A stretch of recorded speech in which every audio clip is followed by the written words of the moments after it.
Alright, welcome back to a new game on this channel.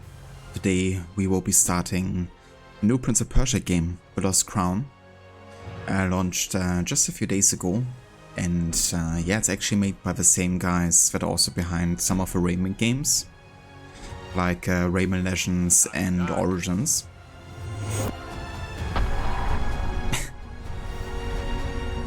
And welcome in, Rod. Thank you so much for the raid. Totally unexpected.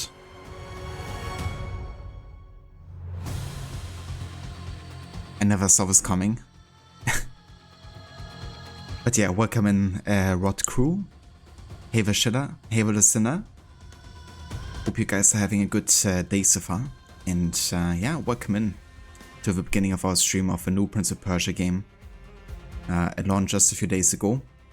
And yeah, I received the chance to play it by Ubisoft sending me a free code. So at this point I want to thank Ubisoft, of course, for providing me with it and giving me a chance to play it. And yeah, I'm actually quite stoked for it because it's made by the guys behind some of the Rayman games, like Rayman Legends, which I loved. The soundtrack is also done by Gareth Poker, I think is his name. He actually made the soundtracks for the Ori and the Blind Forest and Will of a Wisp game. And yeah, absolutely love this work there as well. So for me it seems like a combo that just has to kind of like nail. So yeah, quite excited for it, to be honest. Also gonna be interesting to go back into the 2D kind of like format. I haven't actually played a Prince of Persia game in 2D before. I've only played Sense of Time and Warrior Within. But it's gonna be interesting, I guess, for me to have a platformer of this kind, because I actually quite like platformers in 2.5D. Hence why I enjoyed Rayman Legends so much. So yeah, I think this is gonna be interesting.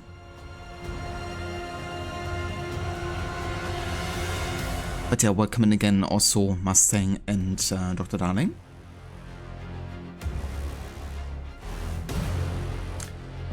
Yeah, so basically there's a Ubisoft creators program. You can just Google that, it's pretty straightforward to find. And you can apply yourself as a channel, I guess. So if you meet certain, I guess, demands and standards, then you can get them to review your case, I guess, in your channel. And if they decide that, I guess, you're worthy, then we're gonna invite you to the program, and then you get like early access to these games. I actually had access to this game since before the embargo lifted on the 11th, which was more than a week in advance of the release. So I had like super early access to this, but I never really bothered checking it out because I actually thought it was like a demo. Because I thought it was like a demo for this game, so I didn't actually think it was like the full game, given it's like a $50 title.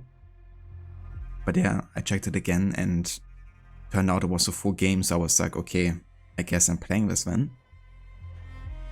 Usually I wouldn't get games on release except for Assassin's Creed. But I guess in this case, you know, it was like an easy choice.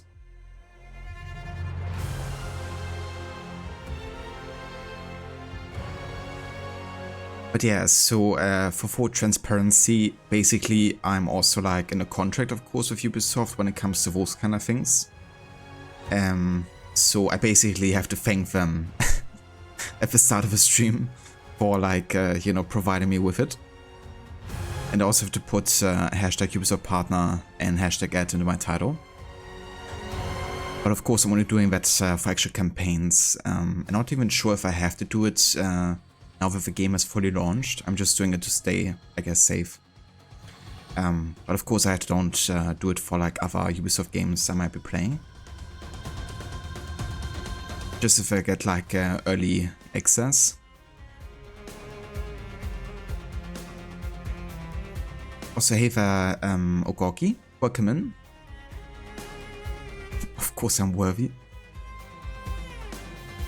Yeah, cheers, Schiller. Yeah, honestly, I think, Lucinda, you would have also an easy time getting into it. I think you certainly have like enough followers and kind of like average viewers. Same for you, Rod, of course. Well, I'm not quite sure if you would actually like to be affiliated with Ubisoft.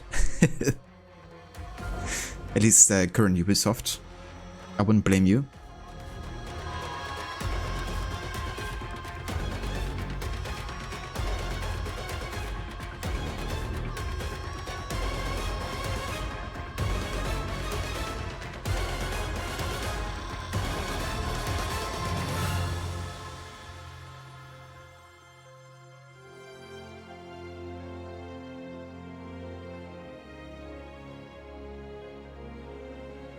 Hey there, Mola. Welcome in. Good morning.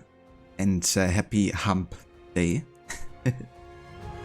Hope you're doing well. Hope you're in Gigi both. Are you free?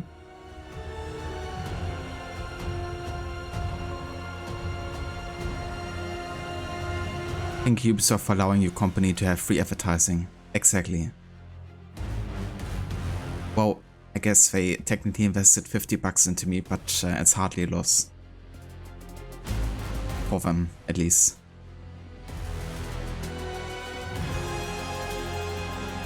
But yeah, that's the link there, Lucina. I like Far Cry games and other Ubisoft franchises as well. Yeah, I mean, depending on what you're interested in, you're getting like invited to campaigns. So yeah, I've basically checked every game I'm like potentially interested in, and I might even get early access to like Assassin's Creed stuff in the future. Yeah, and all that sort of stuff.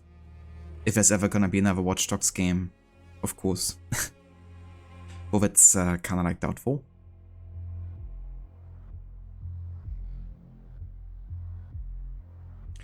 I might not like you bad-mouthing them for weaknesses. I don't blame you, Rod. And they're definitely not gonna stop doing it either. Like, I'm gonna be straight up honest all the time. I don't think they really care, to be honest, as long as you're kind of like meeting their demands. Like, nowhere in the contract is something like you can't criticize us or something. It's just like say thank you and put that in the title and don't review anything before the embargo, and that's pretty much it. But if for whatever reason they're ever gonna like exclude me from the program for speaking my criticism, then it's not a big loss, I guess.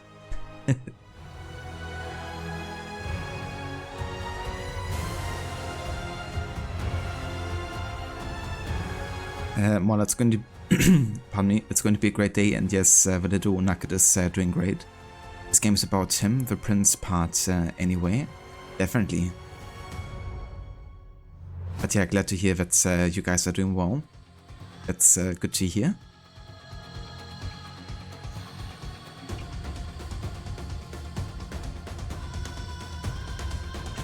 Yeah, exactly, Dr. Darling. Like, I have to keep it there, and also if there's like a recording, I have to like write it in the description.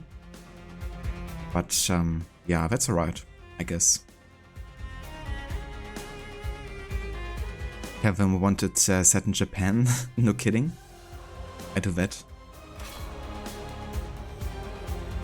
But yeah, this game settings are pretty straightforward. Actually going to 120, because even if the game runs at 60, it's like better to encode than 144. I'm gonna just see if this is like smooth enough for the stream and for me.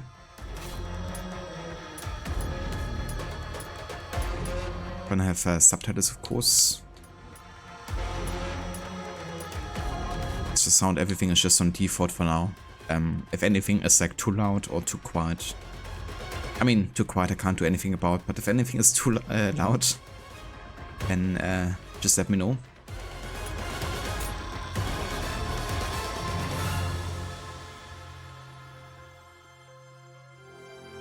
Rough, it's true, they have to expect there will be criticisms, and you're someone who doesn't get personal attack people when doing so.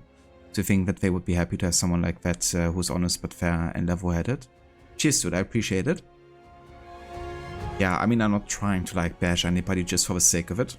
I mean, sometimes for fun, of course.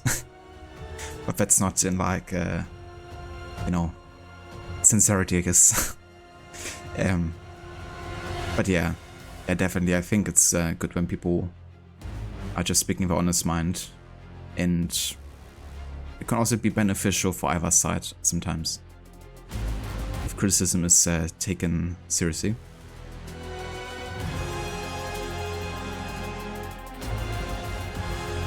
You applied for the creators program. It says you need an average of over 20 viewers, which is already done. Oh yeah.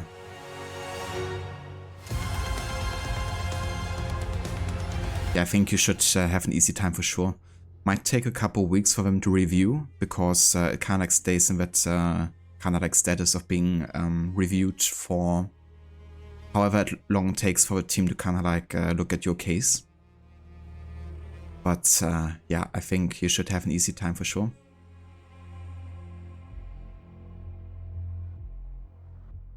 I hope I don't mind your rage. It's part of the entertainment, ain't it?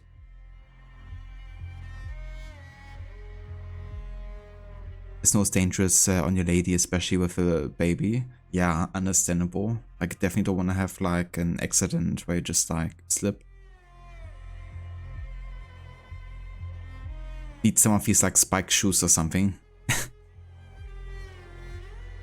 You apply? I mean, yeah, definitely worth doing so. It's your streaming personality, right? Nothing to do with real life. Some of the accessibility options we have done for this is really cool.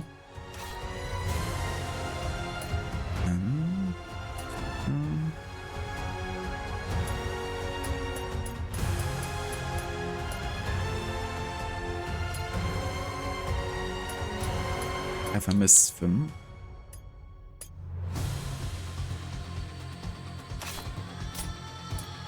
Maybe it's something we can do later in the like once you start the game. But I heard that there's like lots of options you can kind of like fit around with to kind of like make it be perfect for your needs, I guess. Which I think is always great when you give like the choice to customize things like that. Because not everybody, of course, can enjoy the game in the same manner. What's real life? Are we even here? That is the question. Maybe you should watch The Matrix again.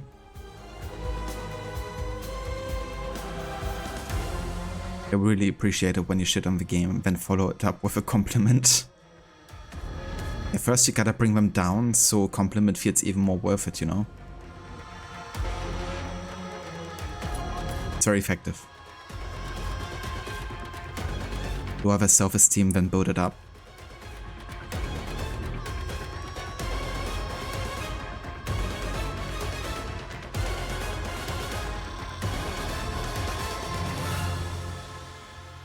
Exactly, you know, we gotta think ahead, Rod. We're not getting any younger. Who knows at what stage we're gonna be in that state where we need like every little help. Or even playing on easy mode is not, is like still too difficult.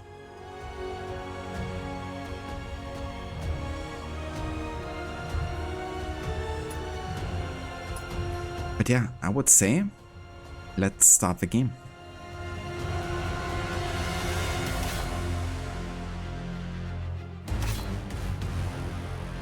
So we have two game modes, Exploration and Guided. Explore the world with minimal map information. Choose this mode to discover the world for yourself. Map icons display the location of the next objective. Available and block paths are marked. Choose this mode for easier navigation. I think I'm going for Guided for my first playthrough. But it is nice to have this for like a more kind of like exploration feel. Kind of like even coming close to No Hut in a way. But yeah, for my first time I'm just taking some help here, I think. High difficulty. So this is like the standard one, Warrior. We have Hero. 50% more enemy damage. 50% more environmental damage. You can even customize the difficulty. There's also a rookie mode where everything is like half as much damage and health. But yeah, for first playthroughs I just tend to stick on normal difficulty. Just have like the default experience. And then if it gets too easy I can like always set it like higher later.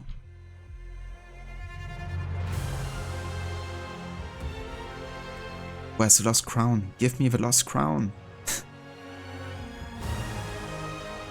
No hard challenge from the rip. You can do it. Limited hearts and immortal, let's go. Right? A small challenge to kick off the game. So apparently this game actually has like boss fights, a la like Ori and the Will of the Wisp / Dark Souls or something. And apparently even on normal difficulty they can sometimes one-shot you or something. Is what I read at least. So I feel like no HUD and a mortar difficulty would be a pretty bad time.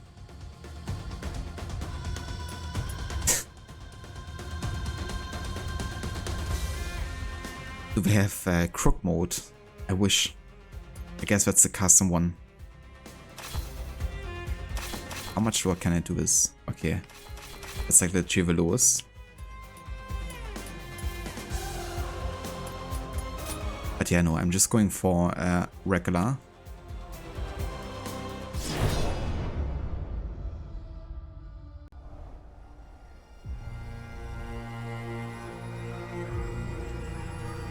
"30 years had passed, decades without rain. The once fertile plains of Fars had become as barren as the Lut-Salt Desert. A few arrow shots from Persepolis, the Kushans, bloodthirsty warriors from the east, were attacking Persia.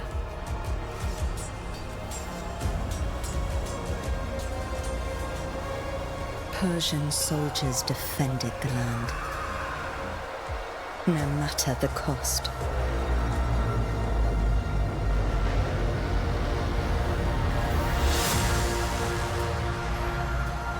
Ardashir resisted heroically, but his men fell one by one. Anahita summoned her remaining strength in battle.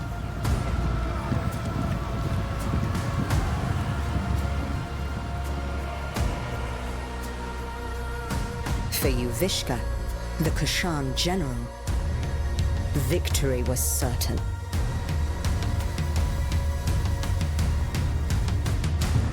Until history took a different turn.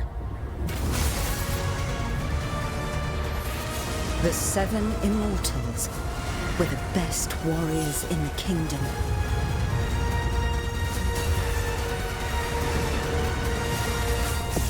One of them would become a legend.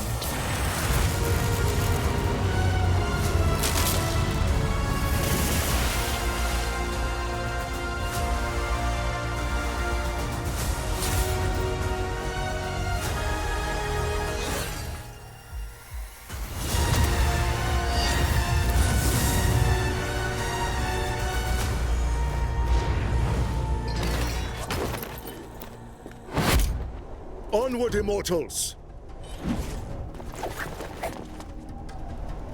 Anahita! Honestly, I loved the cutscene actually. I thought it was really well done. I love the kind of like visuals of it.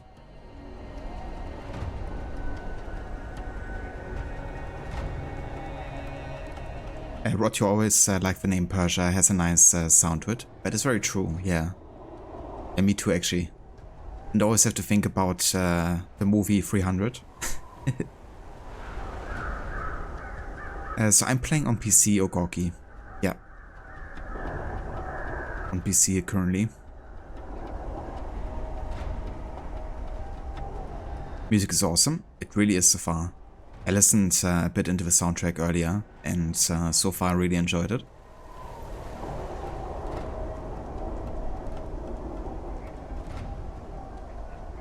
I love the U. The U. Haver Stanley. The verse Ogoki. Dialogue history, that's cool. Yeah, let's have a look at that actually. Ah yeah. That is quite cool. That reminds me of Grand Theft Auto actually. I can go into the brief or whatever it was called, and it like tells you all the last like dialogues and mission objectives and stuff. It can be nice when I actually miss something because you have to like pay attention to something else, which does happen to me sometimes.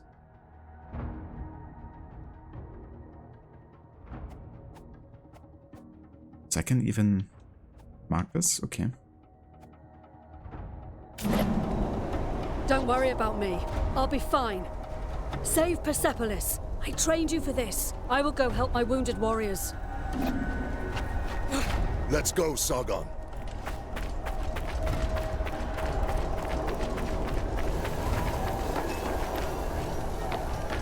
Okay, A to jump, quite straightforward.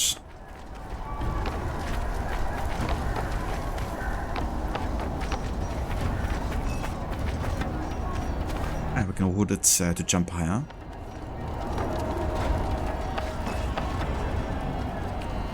Slide with right trigger. Be on your guard. It's the reservoir. Oh shit. Already took my first hit there.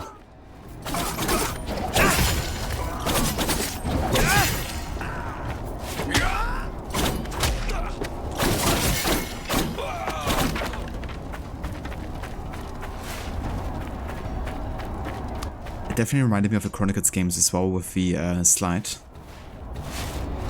Oh, there's even like a boost. How did I do that? It's kind of cool. The game actually doesn't lock you out from doing like other combos. I can actually test around quite a bit right now what is like possible. For example, if I do the slide and then up, I do like a backward slide apparently. Like this.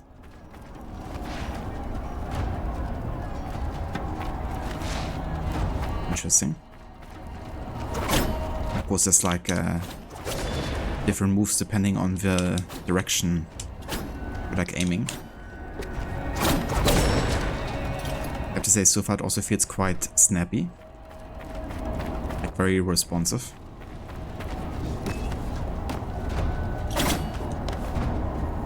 I can also do like a wall jump. That's cool.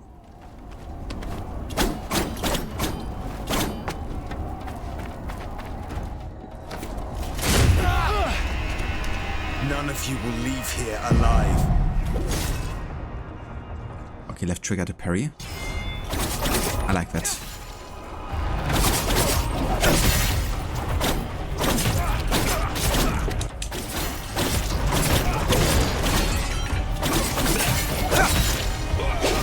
Oh shit.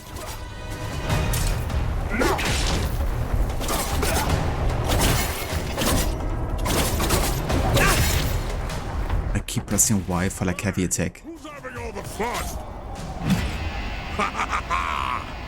When Elias clear the path, follow me, Sargon!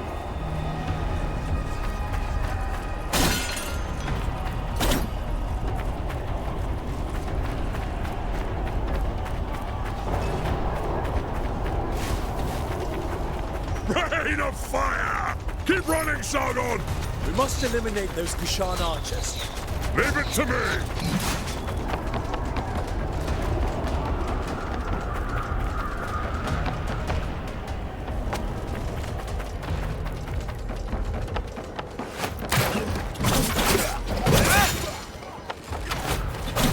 How many did you get? I'll get out of your way so you can catch up!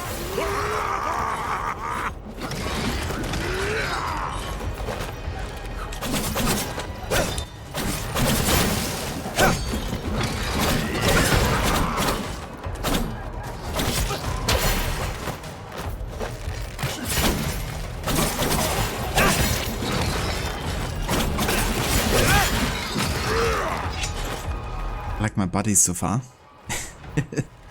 Especially the big dude. Okay, attack me. Never mind, my mate saved me. I wanna test like the parry timing.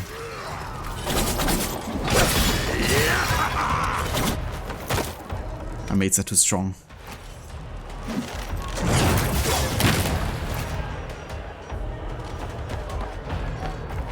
That is a question busted, isn't it?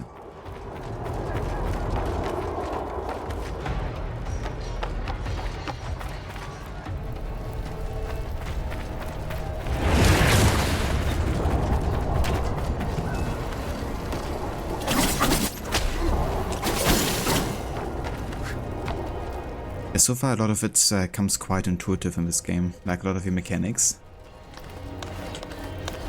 Classic wall jumping mechanic.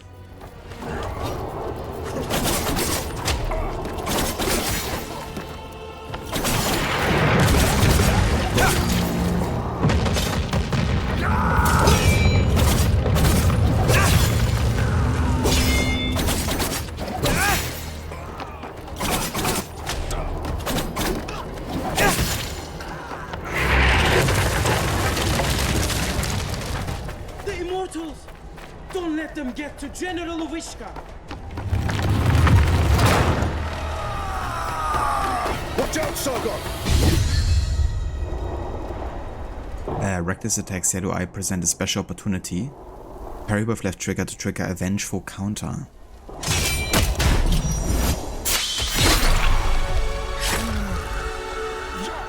That is pretty cool.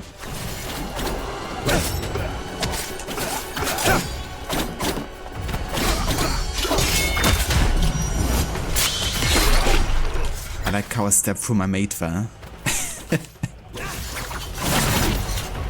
But he's an immortal, so he's fine, right? That general must not be far. Let me handle him.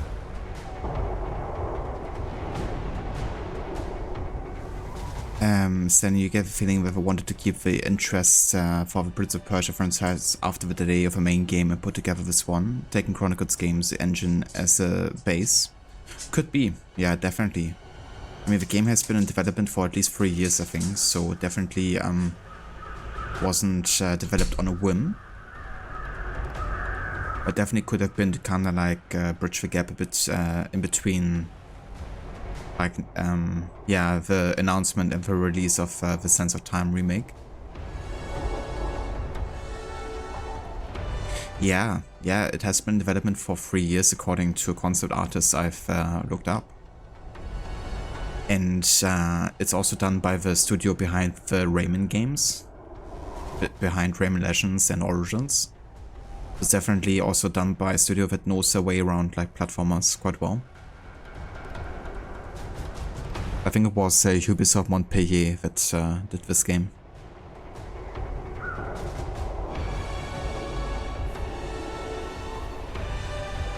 Take this. You might need it.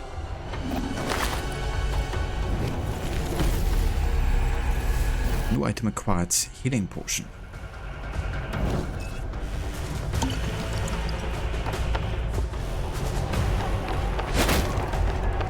Uvishka, you can't hide from me.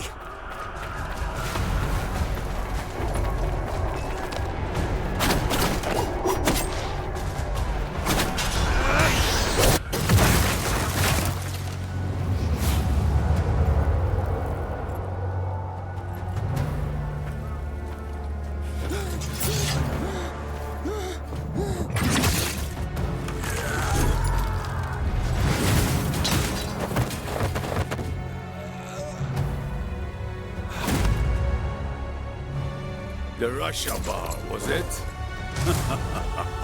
Your life ends here. Not if yours ends first.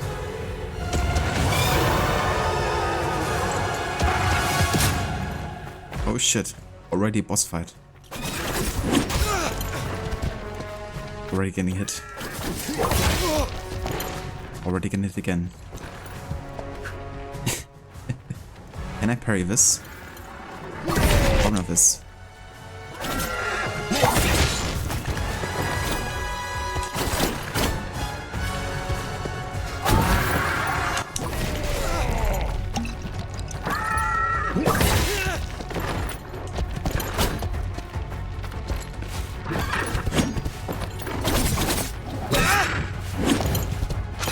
Okay, so I can side pass them, it's good to know.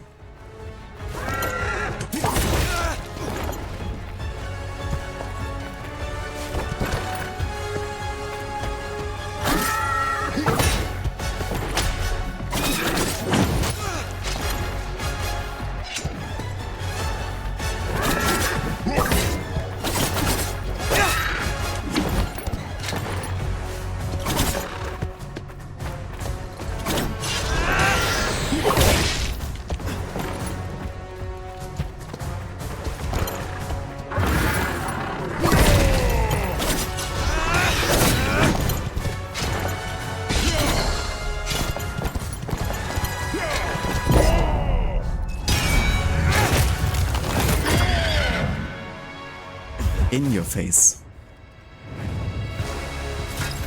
Oh shoot.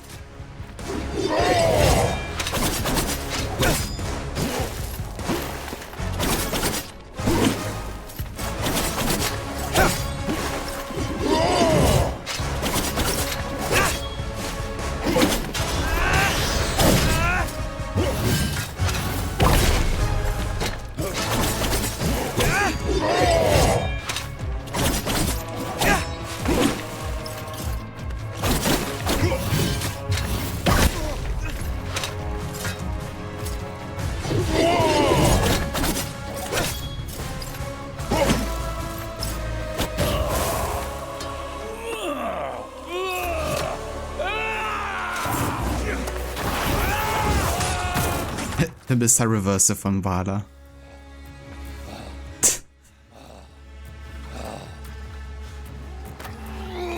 Death has come for you.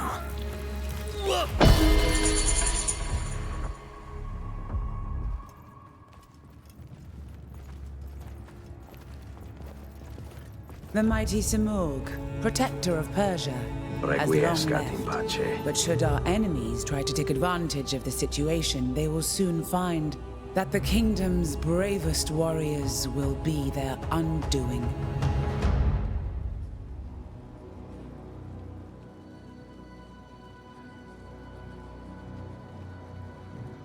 "30 years ago, the divine bird Simurgh graced my shoulder, thus showing his trust in me to guide our people. Today, I, Tomiris, Queen of Persia, praise your valor and loyalty, immortals. Varun, you and your forces have once again saved the kingdom.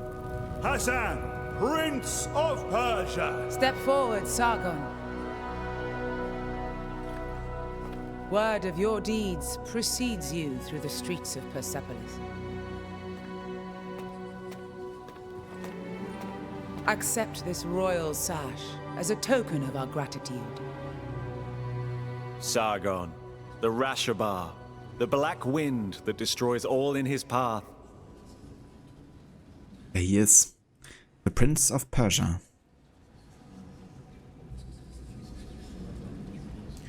Rod, potions are what you would have to get in the first 2 games. That's right, yeah.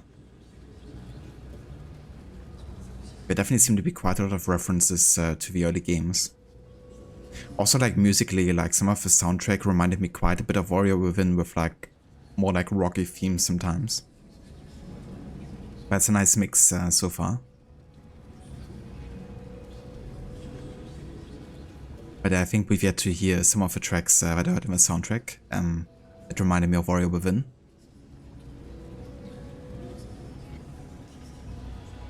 Only one of them is meant to become a legend. You think it's clearly about Ordon? Clearly. I mean, he's definitely the biggest legend so far.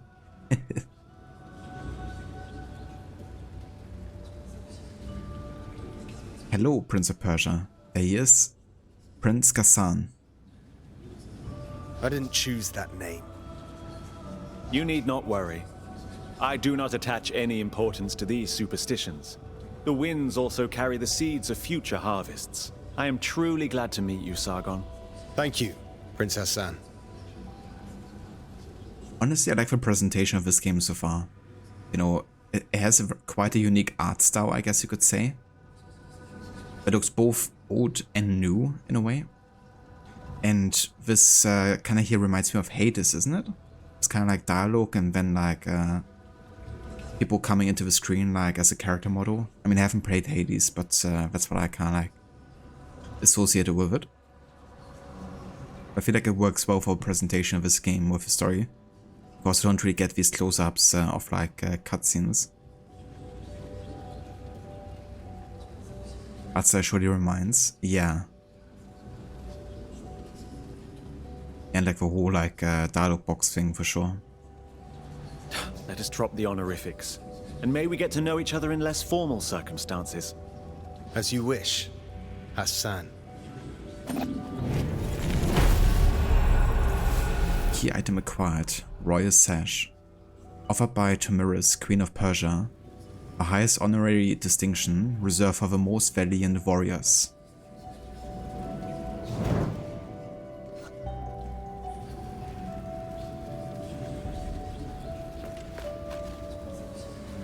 Your name brings hope to Persia and is feared by the enemy. What a reputation. Maybe.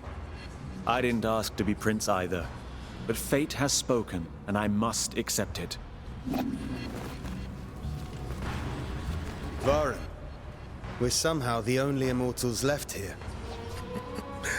The others are probably letting loose up on the roof. Not all warriors belong in the throne room. Join them, Sargon. I'll be along soon enough.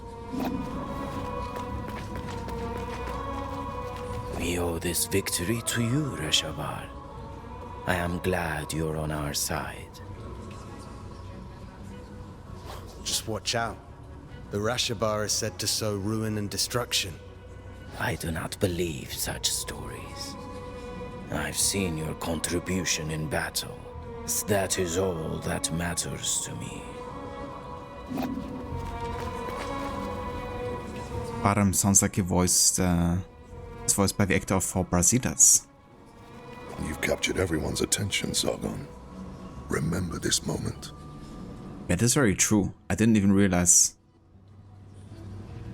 that sounded familiar, but yeah, you're definitely right. Certainly lower and like deeper, but yeah, I can hear it in my voice. It's probably him. Thanks, Thorin. You've captured everyone's attention, Sargon. Remember this moment. Thanks. Yeah.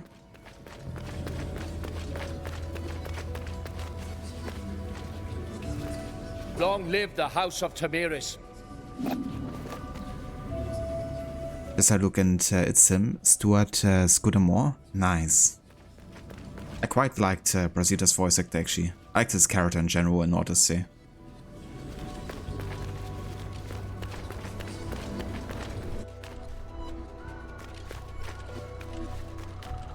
I'm proud of you, Sargon. I defeated Uvishka, and we saved Persepolis. Did we? Thousands died on the battlefield. We're out of supplies. Persia is barely surviving. The Kashan will surely come back.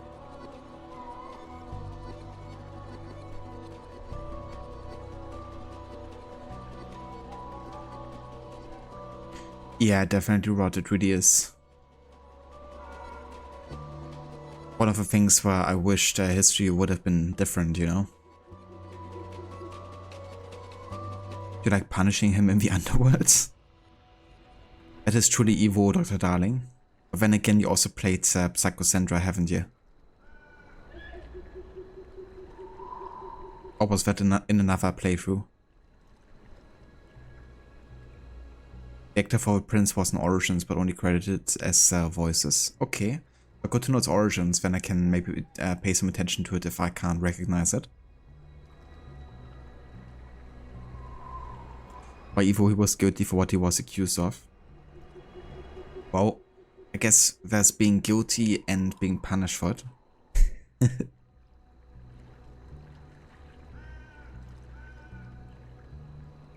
Would you call that a victory? I let my pride go to my head. A warrior's journey is always one in progress, and when there's nothing left in one's path, the warrior wanders. What is at the end of my blade? I know. Found an answer yet? I won't figure that out tonight. Maybe a drink will help. You should join us. Thanks, but I have other matters to attend to. You have what it takes to become one of the greatest, Sargon. I know. Just watch me. And listen to Varum. He will keep you on the right path.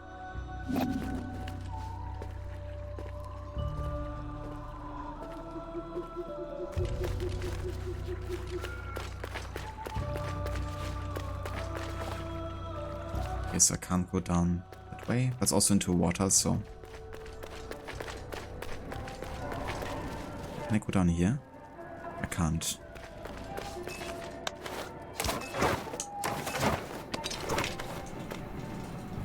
Nice.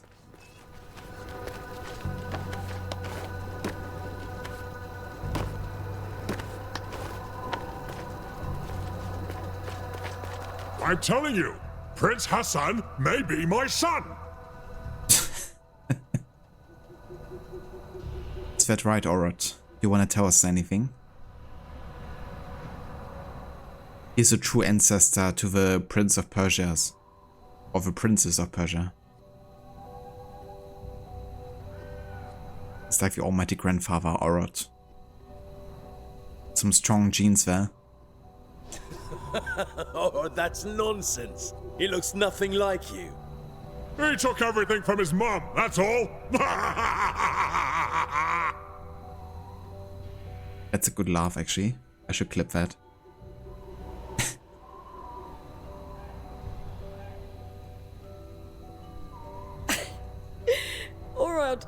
You are really not her type.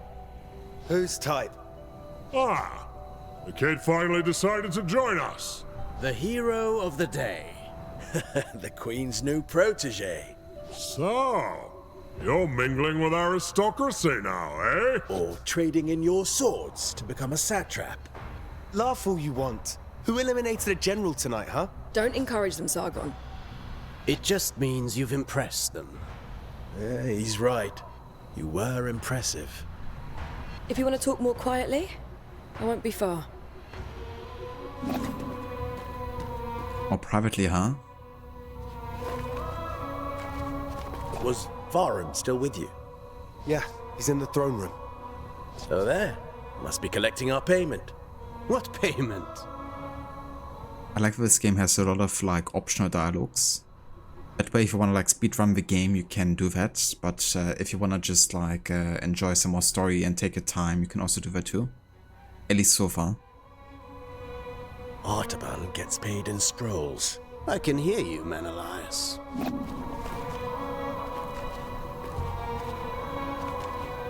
Not bad, kid. Not bad. What do you mean, not bad? Keep it up, and maybe one day you'll take on a real challenge like me. Ugh, you just don't want to get your ass kicked in front of an audience.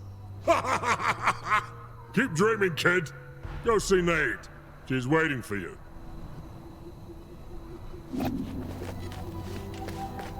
So, will you still remember us now that you're famous? I'm trying to stay humble. And find what is at the end of my blade. Oh. Sounds like Anahita set your head straight. Sort of. In her own way. You know, it is amazing what you did. You should be proud of yourself. We all are. One of our own eliminated the Gashan general. Outstanding. Indeed, Brasidas. And you are the White Lion's pride. You ragtag bunch of immortals. You have always been destined for greatness. And with Sargon's bravery, that's another one for the history books. We made the city safe. The people are at peace again. This is cute, but can we go celebrate now? I have to say I really like the character design so far, and I think the dialogue is also very fitting, you know. It's definitely humorous, but it's not like over the top. Seems just fitting so far. Our usual halt has food and drinks on the house. Varum, you're coming with us. I wouldn't miss it. Varum! Prince Hassan has been kidnapped. Kidnappers? They must still be in the palace. Take the lead, Sargon. You may be the last to have spoken to him. We must find Prince Hassan.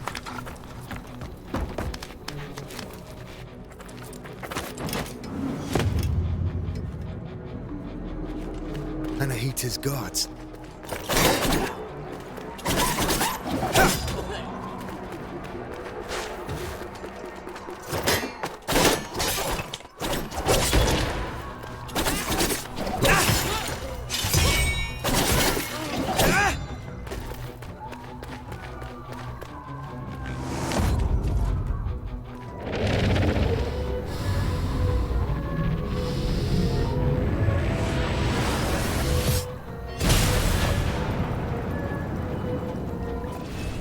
I think we leveled up. I kind of like these comic-like, over-the-top cutscenes sometimes. I don't know, I feel they're kind of like fitting as well. Also kidnap the prince. Sorry, wrong franchise. Right. Your prince is in another castle.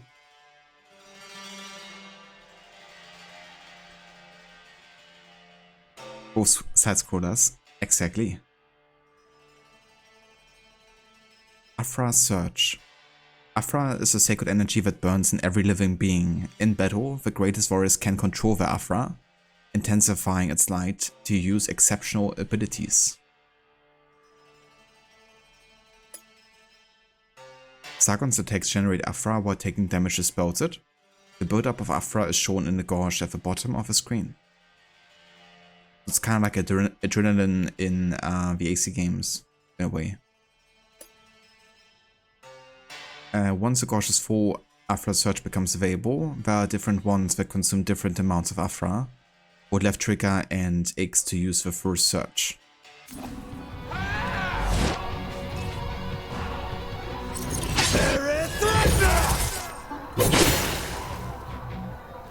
It seems pretty powerful.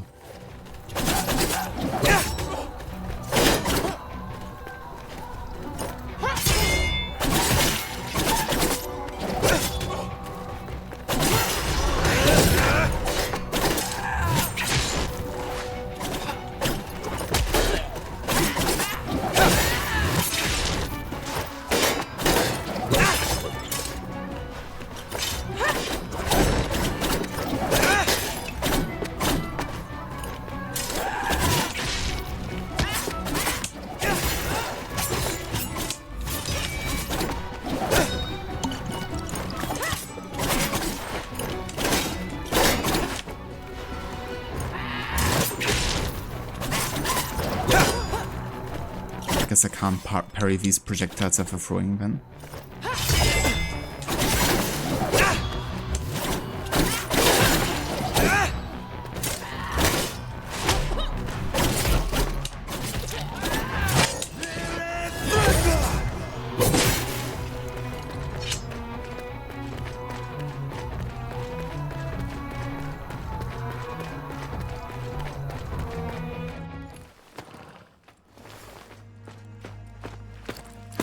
Anahita, what is this all about? I wasn't planning on killing you, Sargon. Stay out of this. Move out of my way.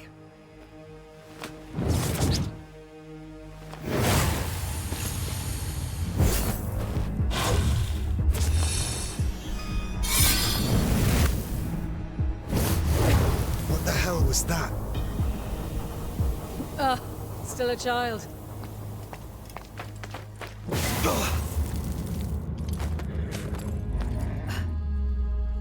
I probably shouldn't walk straight through that dude.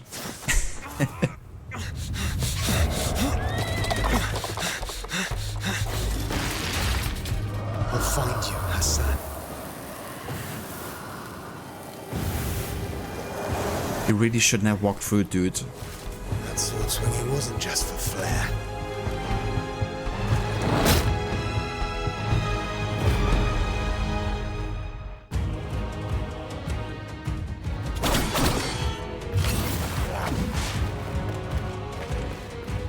Unstoppable takes can't parry to interrupt it. Okay.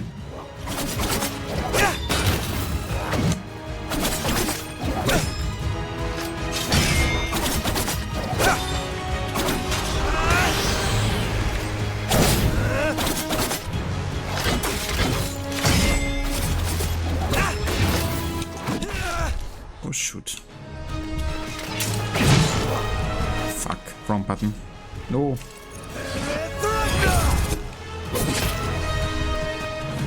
I got one more hit and I'm dead. No, I'm dead.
Couldn't I?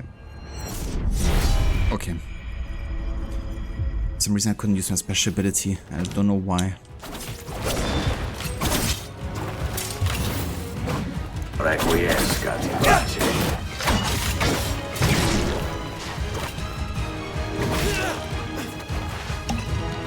This guy's a bit tougher.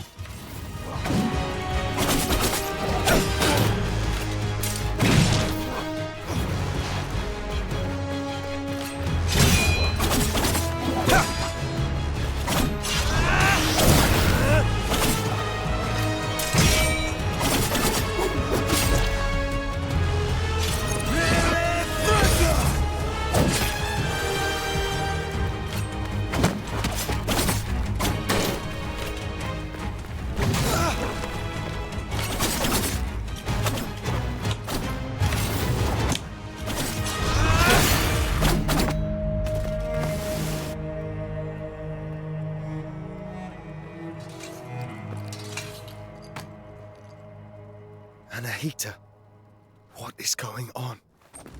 Sargon, who was it? I thought I recognized Anahita. Is she involved? Yeah, that was definitely a bit tougher than the first boss fight. It's good to have a challenge, for sure. But I still have to kind of like adjust myself a bit to the mechanics and what button does what thing. Bird attacks remind you of AC Origins Odyssey Valhalla, for sure. In general, AC games often had like red attacks as like unblockables, and then kind of like blue or like yellow attacks for like regular ones you could parry and counter.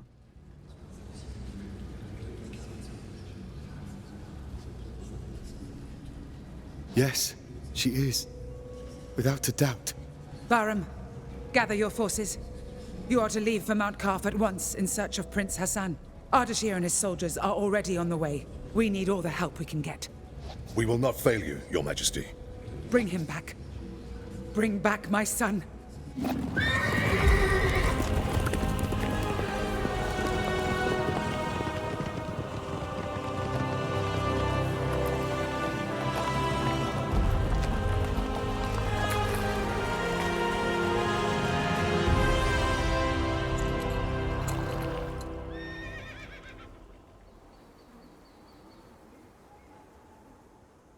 The old citadel. Anahita took Prince Hassan beyond these gates. I can't fathom why Anahita would do such a thing. Sargon, you know her best. What do you make of it? It doesn't make sense. She has always been loyal. She wants to seize power for herself. Oh, what do you even mean? The Simorg may have disappeared, but the mighty god used to live on Mount Kaf, and perhaps still does. It has always been the Simorg who appoints future kings and queens. Anahita probably wishes to receive the Simorg's blessing. But why kidnap Prince Hassan?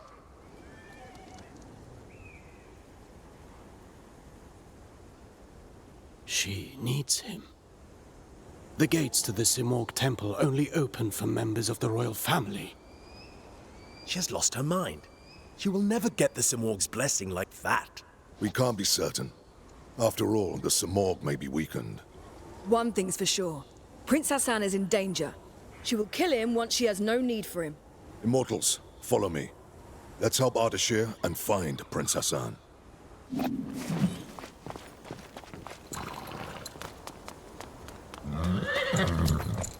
Wait for me here. Don't worry. I won't be long.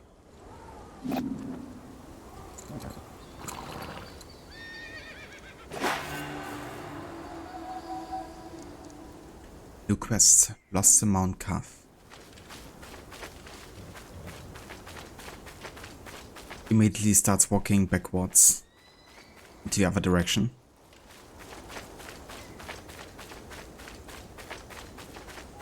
This is really a new game. It is. Yeah.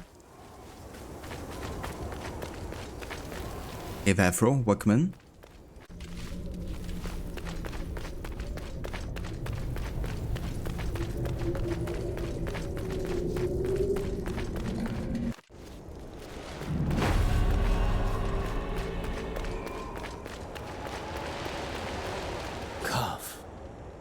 Sacred of mountains. Been here before? No, but I've read about it.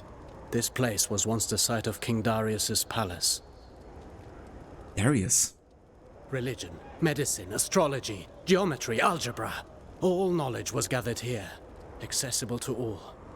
Mount Kaf was home to a great citadel of wisdom, the pride of all Persia. And? What happened? No one survived to tell the tale. And to think that Prince Hassan is caught up in all this. Who knows what might await us?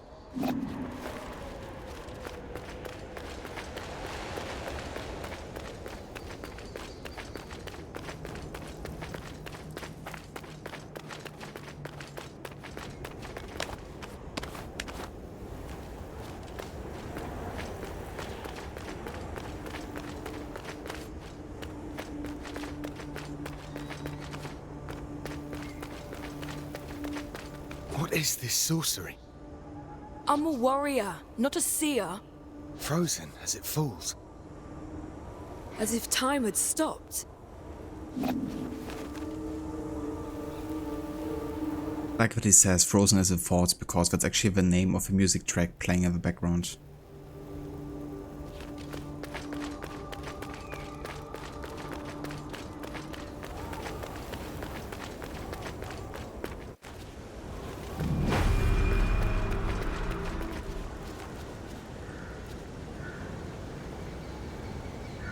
Yeah, I guess that's a question, Afro. That's also what Sargon here and the other mortals are asking themselves.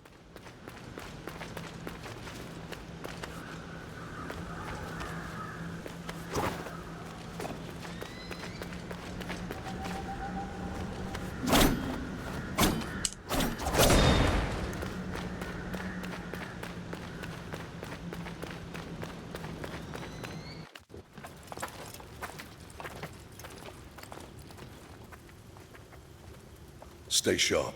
Prince Hassan can't be far now.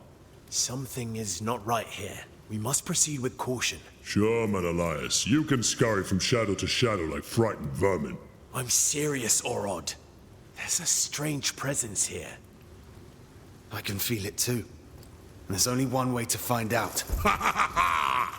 Let's go then.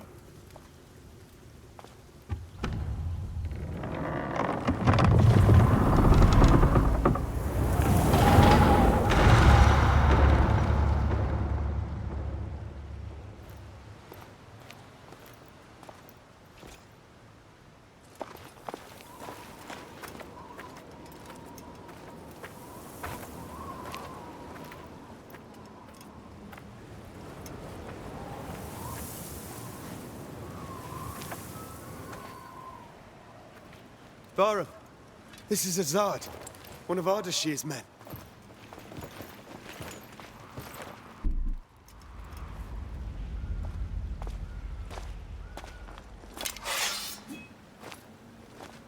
Long dead, judging by the rot. How is that possible? They left not long before us.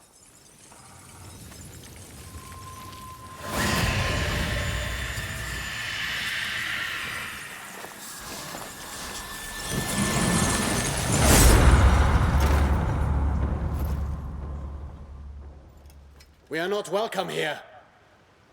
Stay on your guard. We will find the Prince and Anahita.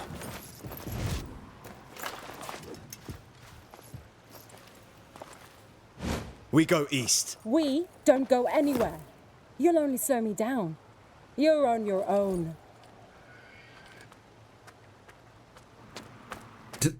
Nobody wants to be with us.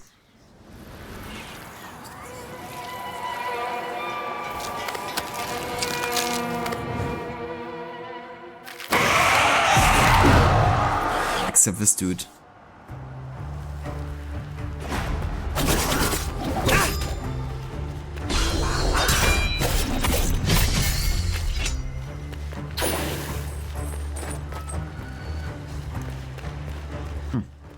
Get some shots for killing these guys.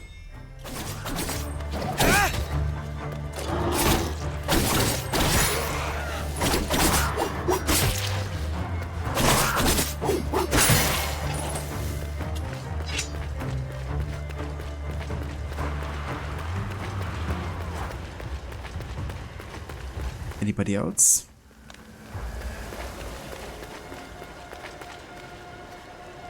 of Persia, a presence I've not felt since. That was the name of a kingdom in Sands of Time. Ah, was it? I didn't actually remember that. But that's really cool. I have to say, so far, I'm actually really enjoying this game. But I had a feeling I might, after what I've read about the development and the people being involved and some of the reviews and stuff. Definitely hope it's gonna keep the same quality.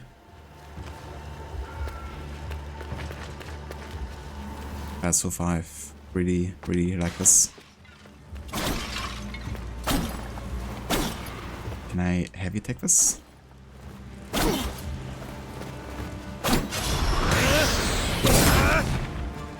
That doesn't work. Maybe special ability?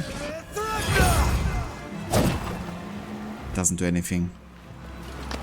So I assume like Metroidvania, like there's gonna be a way to open this up later with a ability or something.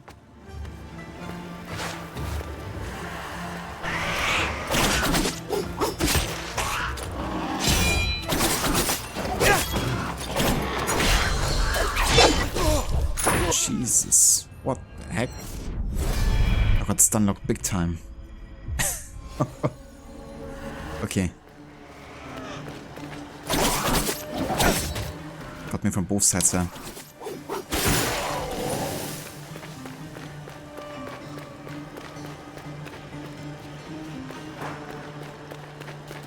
I have a feeling we're gonna die a couple times in this game.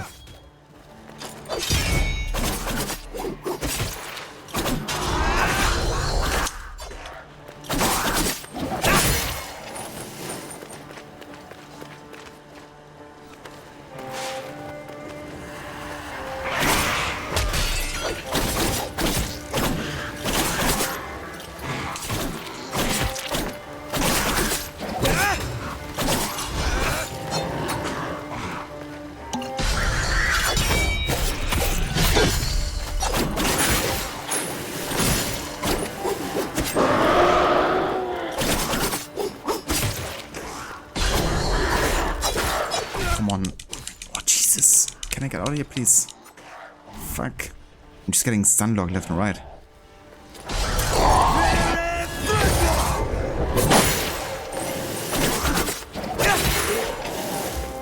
Okay.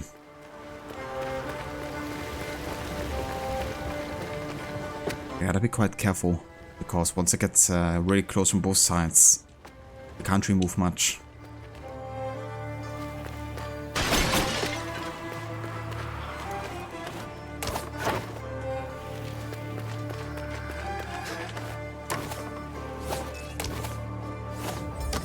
Interesting, I can like change the swing direction.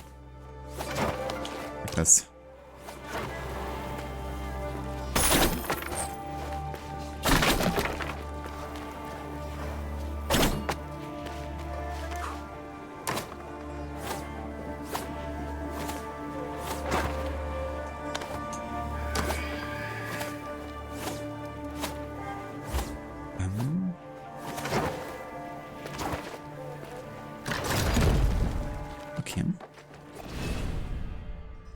Mighty Simur. The bird of knowledge, the Simur holds the key to all truth. He is the guardian of time and destiny, keeping everything in balance. Infinite power resides in his feathers. His protective flight brings peace and prosperity to Persia. Those lucky enough to be touched by his shadow and forever protected from the forces of evil and misfortune will befall anyone who tries to harm him. Let the poets sing of his exploits. Let philosophers meditate on his teachings. Let warriors gain his wisdom.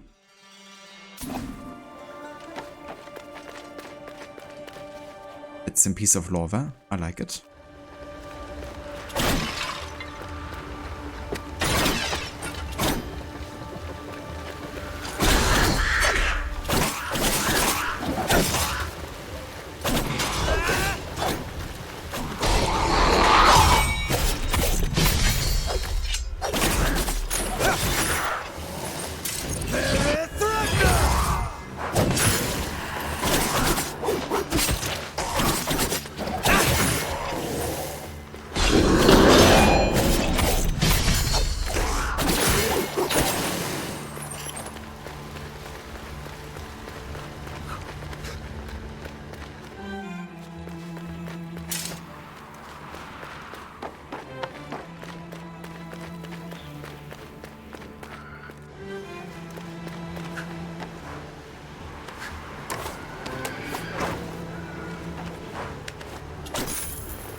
nice, I can actually parry these incoming arrow shots. That's pretty cool.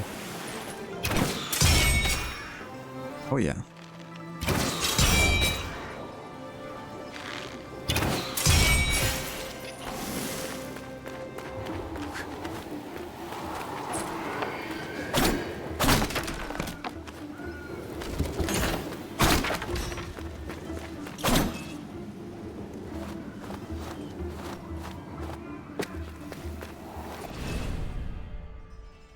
Simur's protection. The Simur is justice and the measure of all things. From the plains of Fars to the Nile Valley, the protective shadow of his majestic flight tempers the warmth lavished by Mithra. The ears of wheat, barley, egalops and einkorn turn ripe without drying out. The harvests are prosperous and feed the people. As long as his wings grace the Persian sky, happiness and prosperity will reign.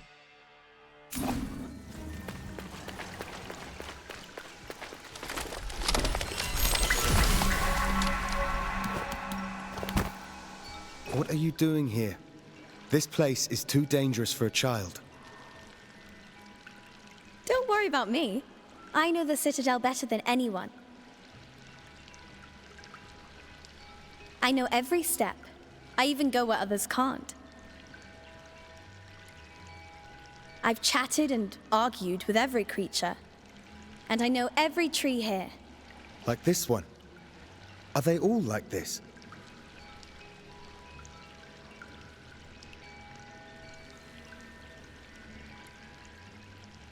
These trees are special.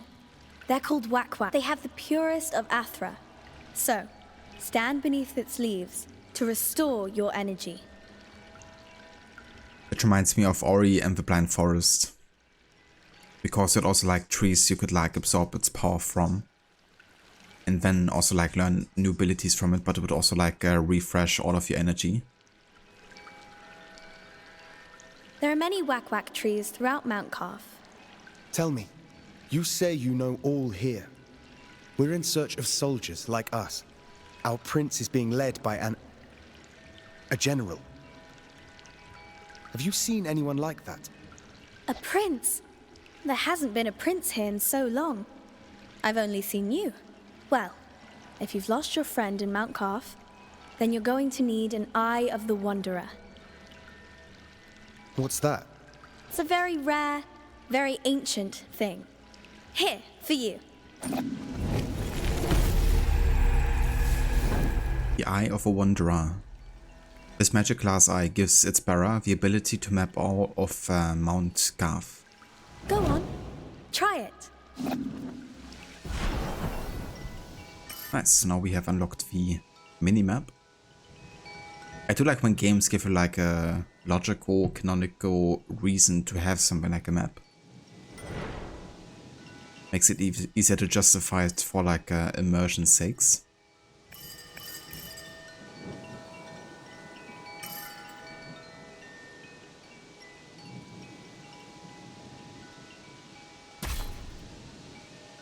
Ah yeah, that's like the last death location. Interesting. Here, I might as well show you a neat trick to remember places on Mount Calf. Collect the boards. Sounds like a game for you, isn't it, Dr. Darling?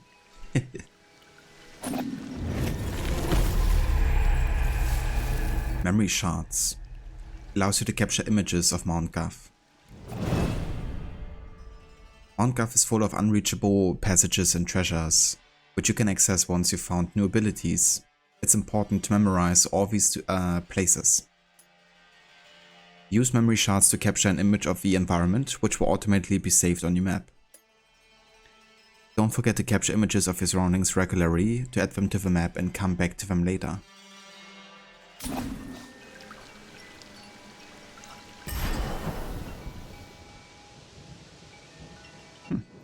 Interesting. Thank you, miss. I don't know your name. My name is Faraba. I'm Sargon, warrior of the Immortals. Oh, doesn't that sound impressive? Well, Sargon, I'm sure we'll meet again in Mount Calf. I'll share my discoveries with you when I can, but I'll need time crystals to do it. Time crystals? Welcome to Mount Carf. I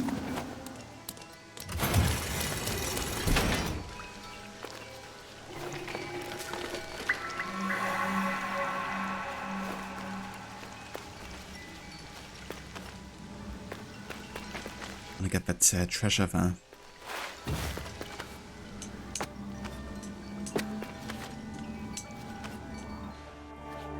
I don't think I can jump high enough there. I don't have like a double jump yet. This is probably like another Metroidvania like location. Because running fast doesn't actually matter here. I still can't jump from there.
Not sure if we can go up here either yet.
Did half-life damage there.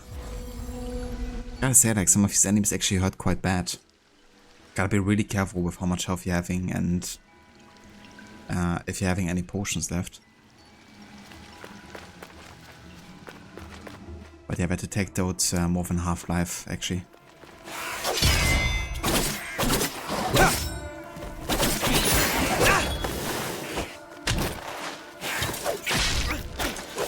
Jesus, I'm getting stun-locked again.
What the? That wasn't fair. I couldn't even see the area. It was like straight up attacking me. Dude. That was really pretty much an awesome warfare from the enemy. Let me go into the next room and then attack you straight up when you get into it. But yeah, this game actually not so easy. I'm surprised. Of course, there's always a chance I'm just playing bad, but I think it's decently difficult.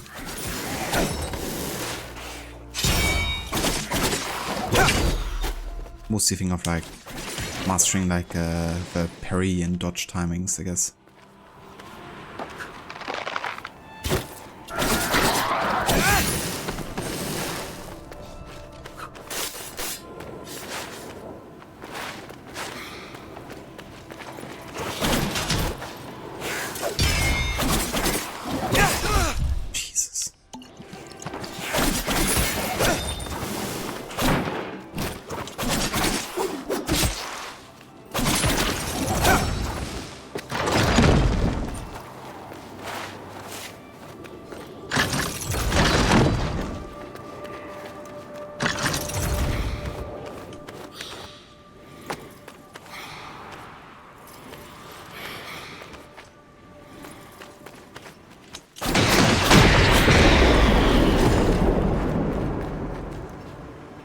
Interesting.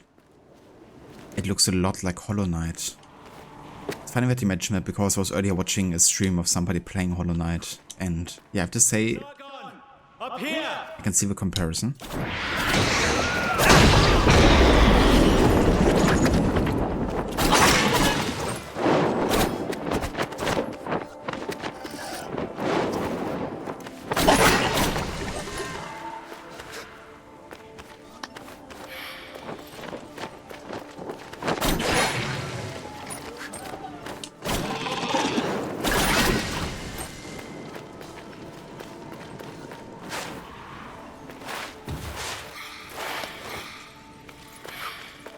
Take the prince to the Simor gate. Anahita! Don't you dare harm him! If you want Prince Hassan back, come and get him! Anahita!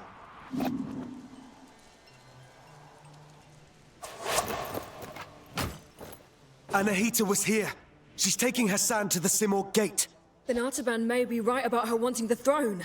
That thing above us. What is it? I'm not sure.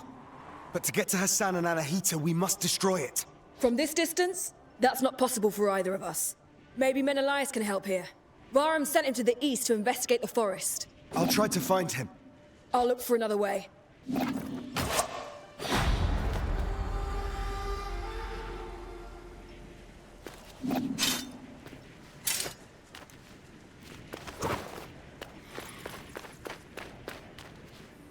You like this setting more?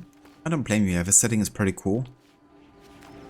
I'd say I'm really enjoying this game so far, even if I'm dying a lot. Okay, so arrows. I reckon we're gonna get access to a bow eventually.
like it. Bit of parkour kind of like changes. I assume this stuff will like one hit kill us potentially. Jesus. Really don't have these enemy timings down.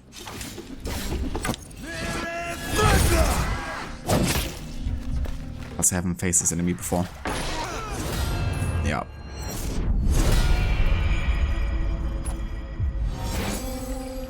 I get spawned back here? Are you kidding me? Dude. That's actually quite tough. Being like reset all the way back here. Seriously, game. I have this whole like story part, like an actual cutscene and stuff. The game didn't save that.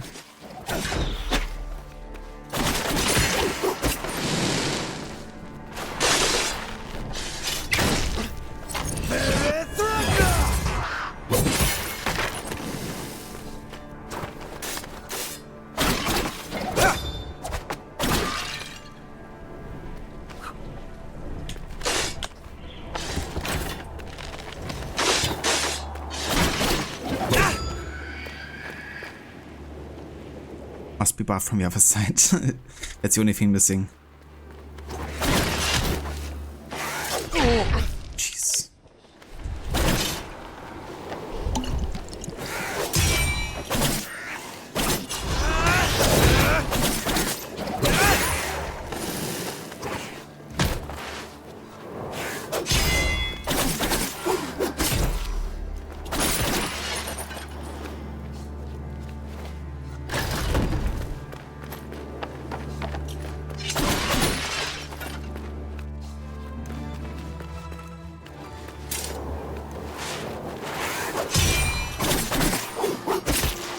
It is interesting all of these guys actually spawning back.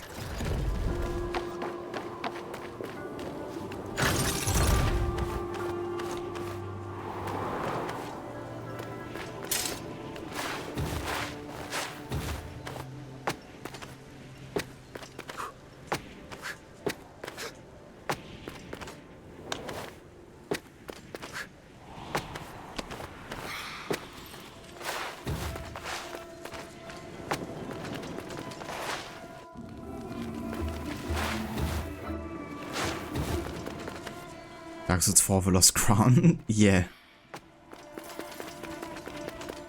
Okay, so at least saved mission progress here, that's good. So we don't have to like rewatch cutscenes and dialogue again. Because that can become a bit tedious. So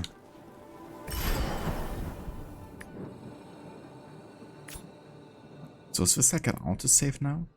Or like menu save, I should say. I think so.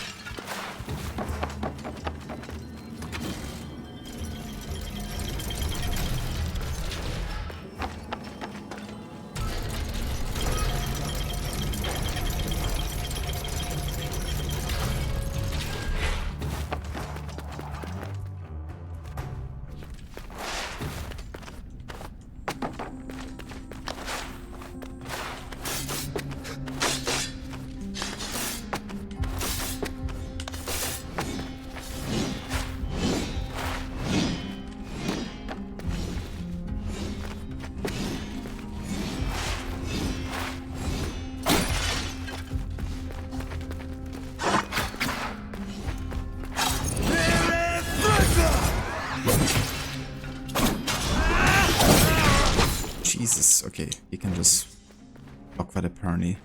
I swear. Suit. I'm pressing parry, but you have to do it like super precise. Like he's basically beginning his animation right, but it's not like striking immediately, so if he begins the animation pressing parry, that's not good enough. You gotta do it in the moment that he strikes you. And yeah, I haven't really gotten used to his kind of like pattern yet. And I gotta say this is tough, especially since my autosave didn't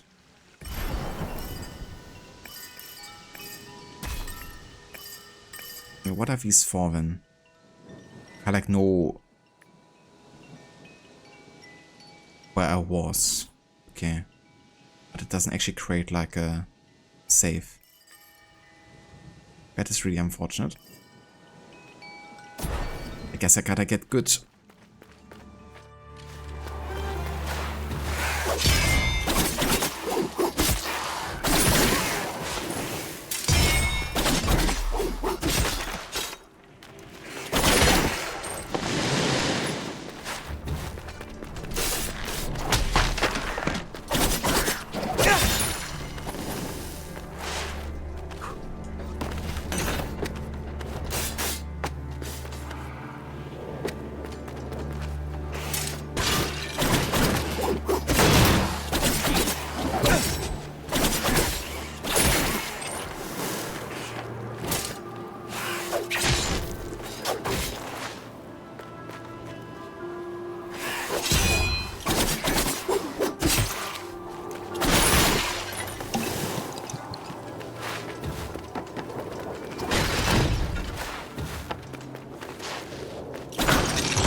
There was like a way to get at least a potion back at some point.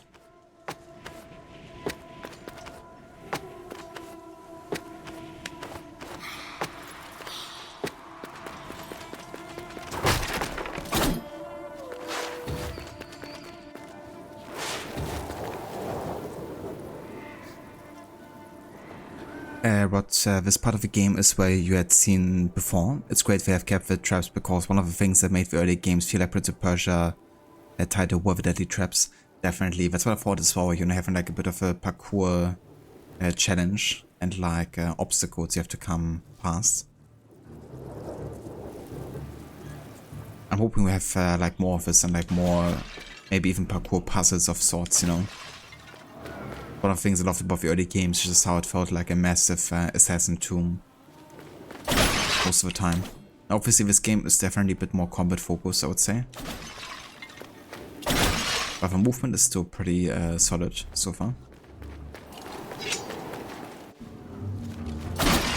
I mean, you have a menu jump, right? So what can you ask more for? Still better than Assassin's Creed.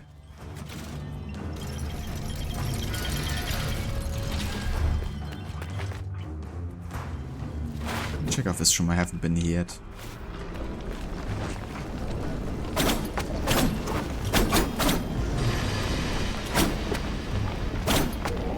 Can't do anything here, can I?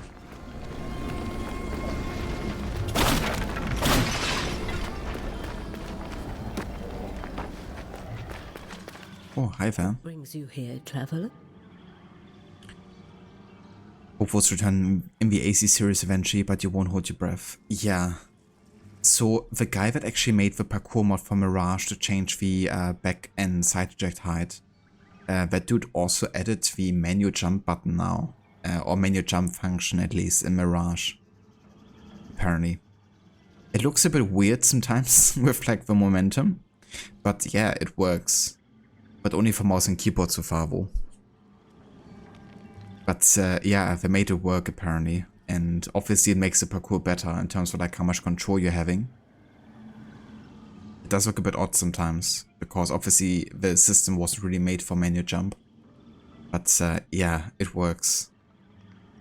I don't think it's gonna be one thing they will add into Mirage 4, like the official version, because it seems, yeah, like it's not really, of course, meant to be in the game. Whereas back and side eject height looks much more natural, I guess. You really have to ask yourself, like, why haven't ever thought about just creating, like, actual menu jump animation and, like, make it a function again? If a modder can come up with it so fast, you know? My allies and I are in pursuit of a traitor. Then you and the others are trapped here, too. Mount Carf has seen its share of travelers. Many are lost within the web of time's curse. Beware, warrior. death and misery roam the citadel. I've seen my share of death. Even the most determined of warriors must be prepared. Take this. Its unique properties will aid you. Just know that each one is precious and can only be changed at a whack-whack tree. I'll make good use of this. New amulet unlocked. Blessing. Slightly increases max health. The additional health boost can only be regenerated at whack-whack trees. Okay. That's pretty cool.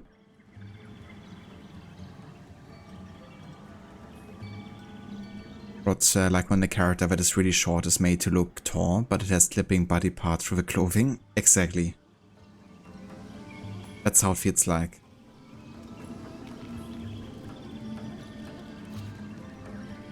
And God knows Ubisoft is having lots of issues with clipping as well.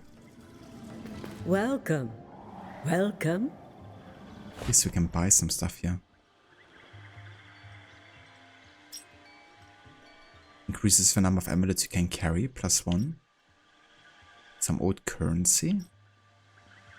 Slightly reduces incoming poison effect damage. I mean, another amulet holder sounds nice. Potion efficiency. I feel like additional healing potion might be really good to have, but obviously I'm not having enough coins currently. But I think that's what I'm gonna go for. Of course, I need more health.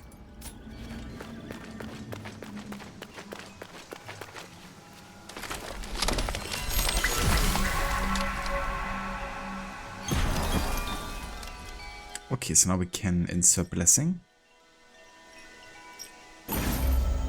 And we can also do the prosperity bird. Hear a special sound when a near treasure chest or a hidden item. Nice.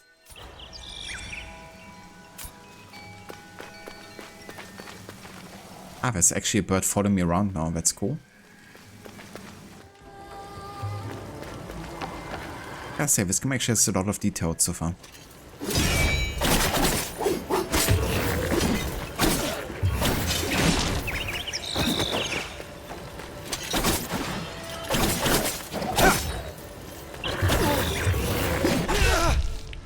That hit me.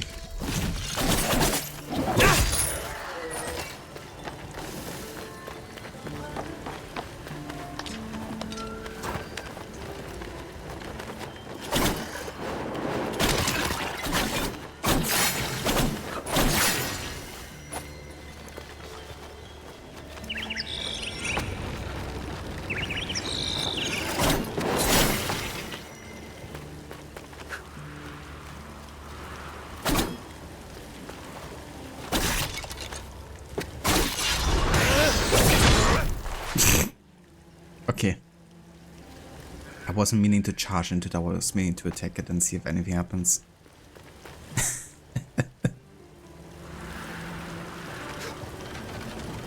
But yeah, I think I have to have like a double jump or like a charge jump or something. Be able to do this.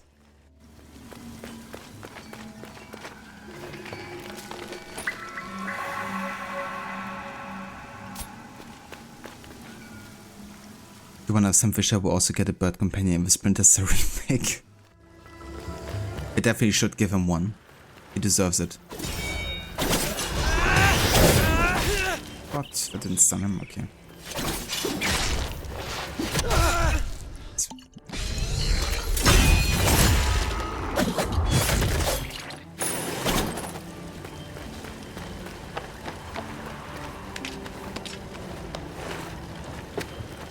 I don't think this leads anywhere just yet.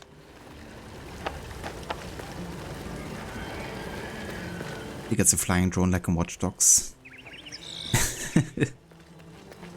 Right.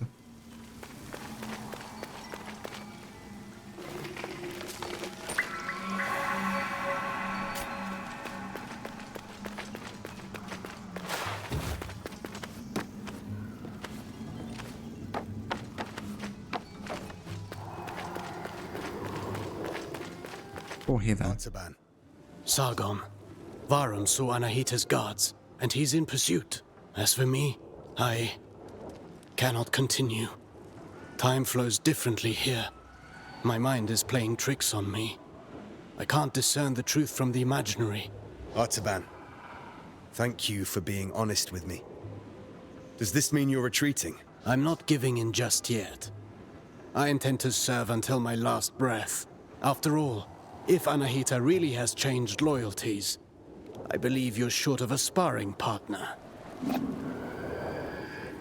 Oh yeah, that's challenges and free training here. Learn basic attacks and how to use them. Launches, I know how to do that. Area attacks, we know. Charged. Yeah, I feel like I could definitely need some additional training with enemy reactions here, to be honest. No fighting style rules above all. The greatest combatants understand adaptability. Knowing your opponent's strengths is key to bringing them down. Take massive opponents, for example. They react differently to upward attacks. Give it a go.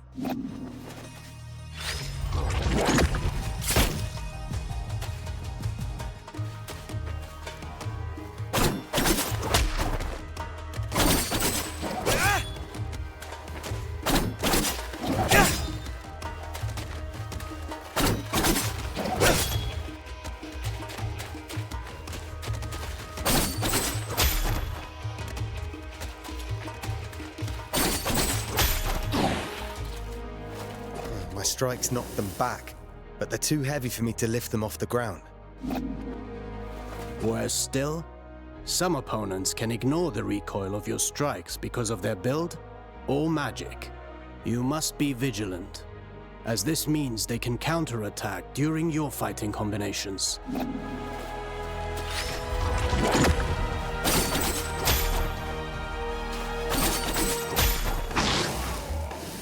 Are there even worse enemies out there? None of my attacks have any effect on them. Not showing signs of pain doesn't mean they didn't get hurt. And careful what you wish for. The Citadel is full of mysteries. We're not out of the woods yet. And one more thing. Some enemies can recover while you're in the middle of your combination. Some can parry your next strike, cutting short your chain of attacks. You can find out for yourself.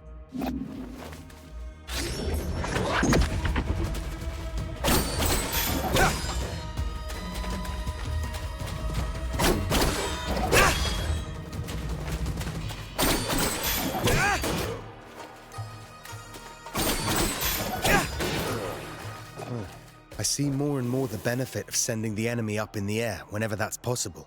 But you know that's not always possible. The best defense is not always offense. Oh, we actually get like some of his currency, the diamonds, for doing these challenges. That's cool.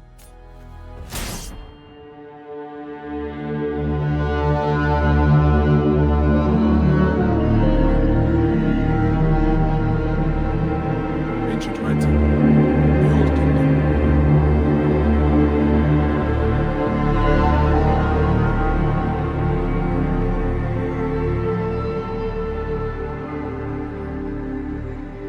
Success sound being added on top of each other. Fitting course of the setting? It definitely is. I just had to throw that ancient writing in there.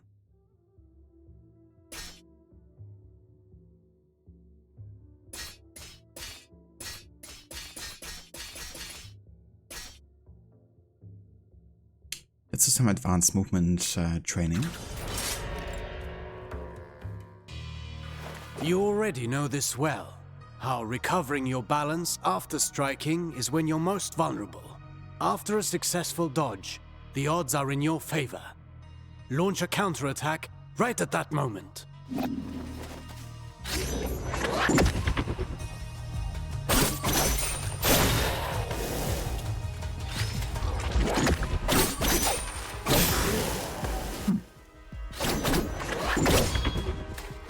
Interesting, so just... Okay, that's good to know.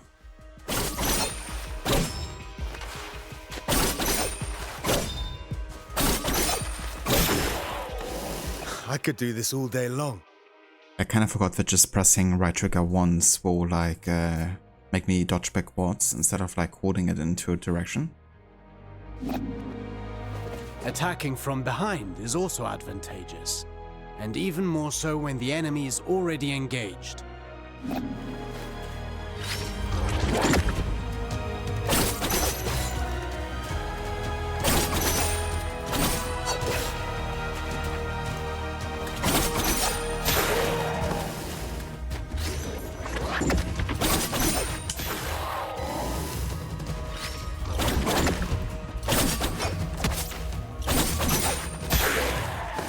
Careful against fast foes. They may turn around and punish your attempt at a sneak attack. Only if they can match my speed. You can kick while sprinting to propel the enemy into the background. Yeah, that's what I did already. It's a pretty cool move, actually. And to make a loud entrance.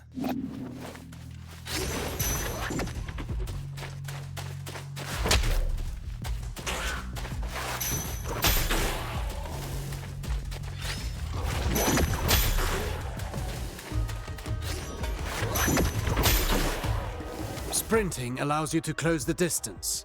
You can still perform an upward attack.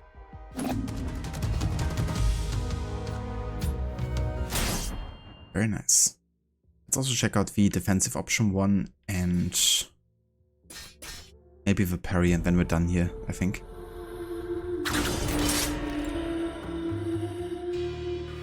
A warrior who throws himself into the fray without defensive skills can win battles, but never wars.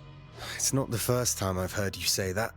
The goal is to structure combat in such a way as to hit the enemy without ever being hit in return. Your dodges, backwards and forwards, allow you to pass through enemy attacks and remain unscathed.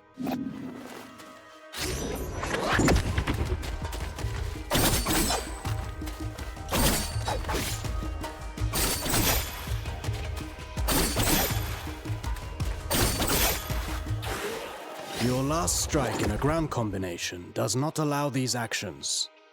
The price to pay for power. You can also end your combination early with a jump. While in the air, you can dodge by doing a backflip. See, that's what I didn't know yet, that you can dodge in the air.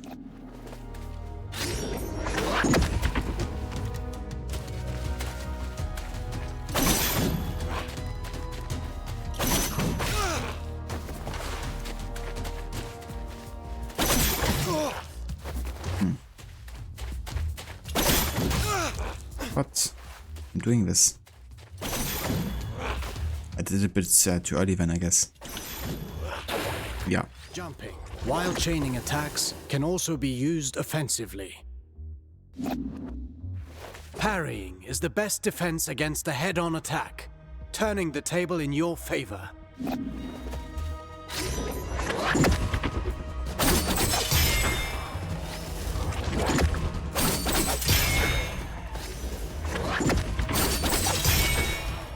Not all attacks can be parried.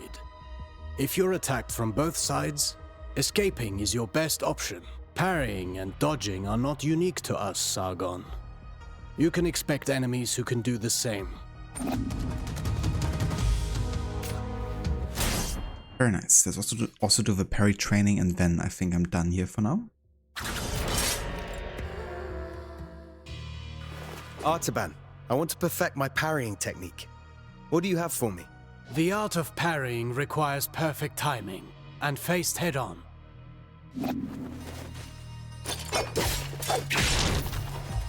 Yeah, not like that.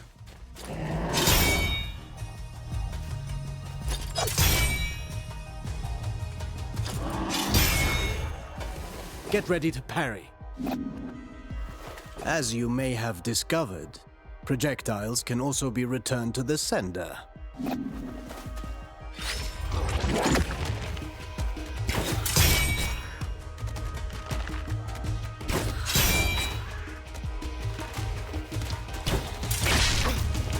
Ah, I can't actually parry it with my back face to them. That's interesting. Do be vigilant. Once more, Not all projectiles can be parried. Some moves give you better opportunities to counter. Learn to identify them, and don't miss. So it's not like in, for example, Assassin's Creed Odyssey, where, or like even Valhalla, I guess, where you can parry with somebody facing your back, and you will like automatically readjust your position and still successfully parry. Here you gotta actually face whoever is like attacking you to parry. At least when it comes to projectiles, not quite sure yet about the melee attacks here.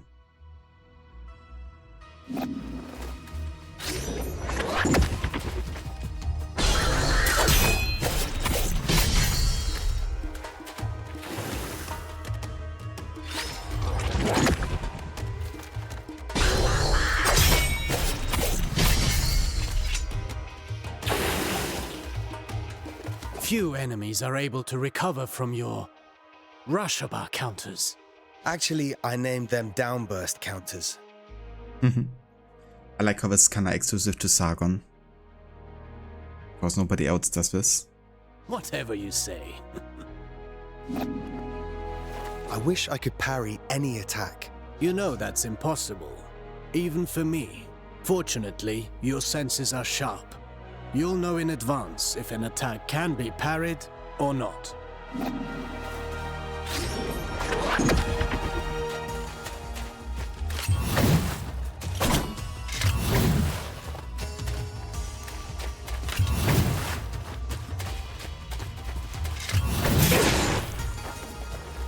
This isn't the whole day's lesson, right? There is a lesson in every failure. Did you see the effect of the hit you took? That's what you get when you miss a parry and pay for it. I've had some good training. Getting hit this way is particularly dangerous, and your Athra focus takes a hit too. Well, I can feel it in my jaw now. Alright, but yeah, that's all the training I'm gonna do for now. We can come back later and do some more of these. There's also free training.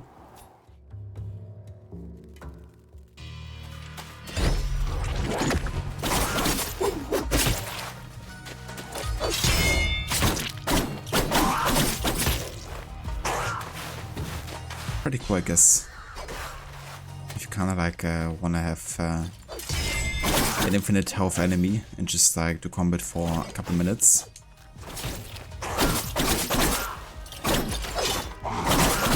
Like they're actually attacking you, because sometimes in free training with like fighting games, they just let you do combos, but the enemy doesn't do anything.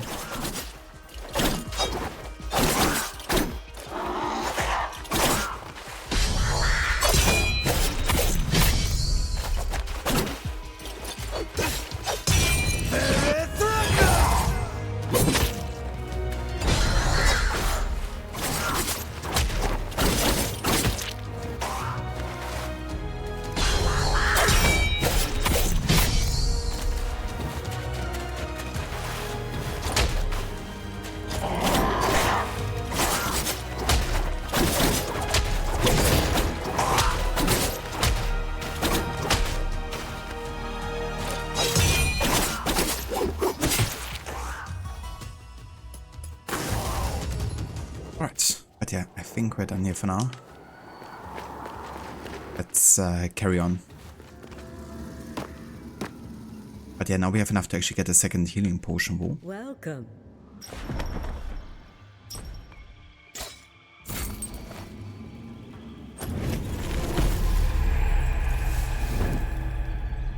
That was definitely needed.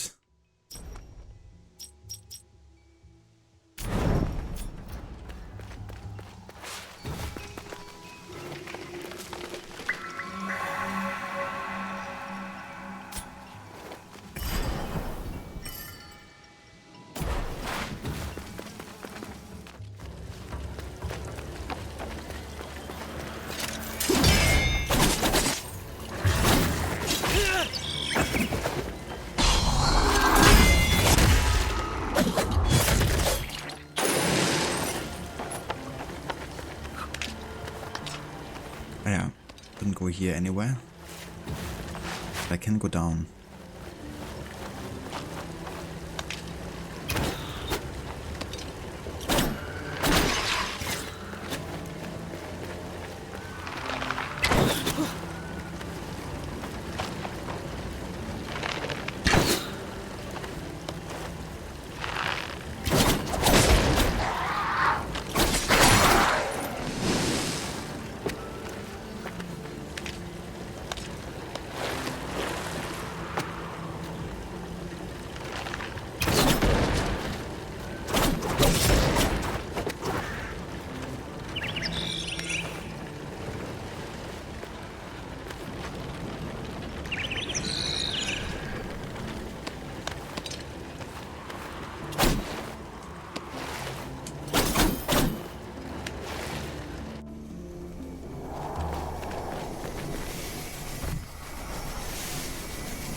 Oh shit.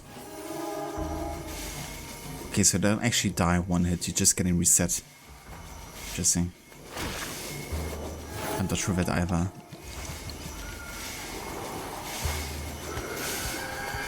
Yeah, jumping is the way.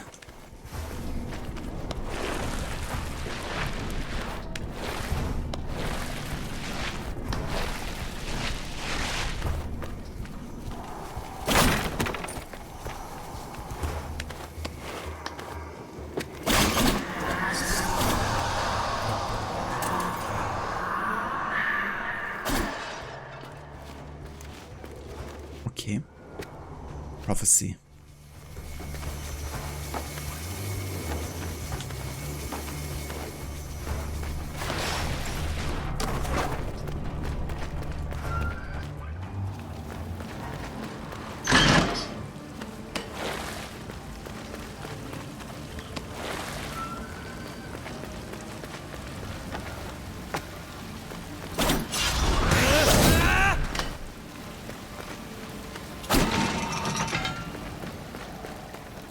Another one of Ardashir's men.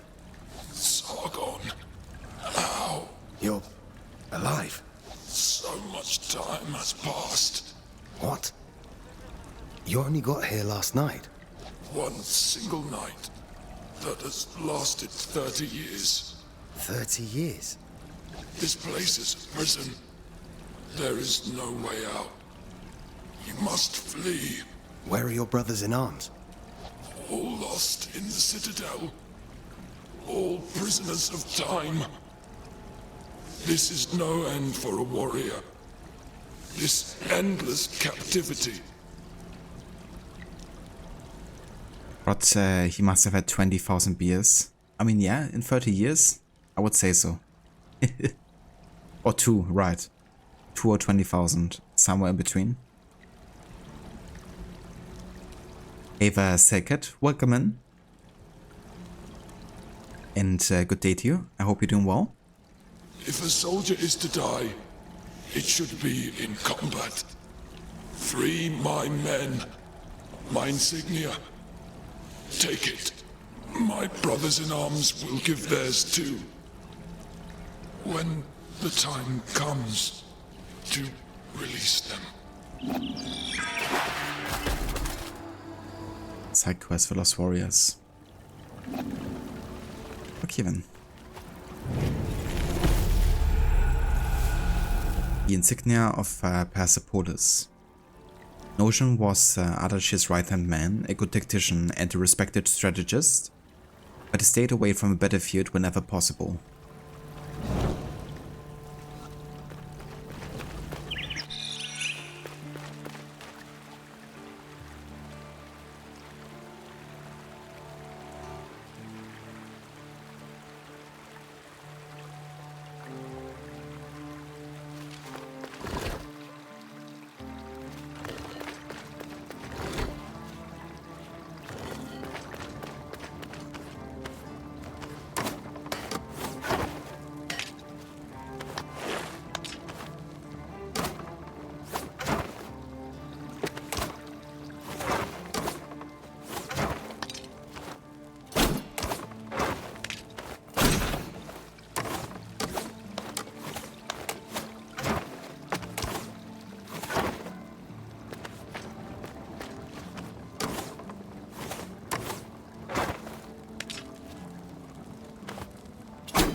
Okay.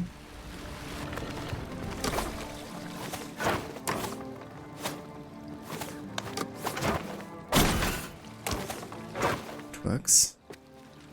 I can move at both sides, can I?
Okay, that works.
Totally parry that. Are you shitting me? Why? You look dumb as a stump, my friend. Why couldn't I use my special ability? I just have to figure out how some things work sometimes, because to me it seemed like the special ability bar was full. And I tried using it like 3 times, nothing happened, and when I didn't have enough timing anymore to dodge, I guess. It was kind of weird. That's Red Dead 2 desync. And dump like a stump is actually quite fitting, considering he's like literally holding like a stump of swords in his hands.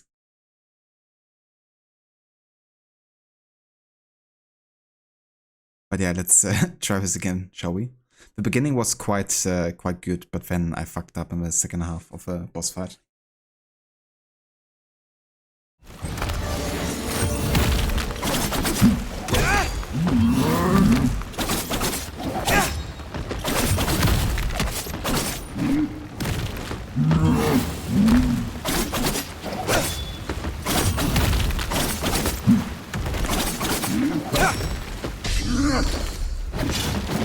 Oh, Jesus, okay. Gut.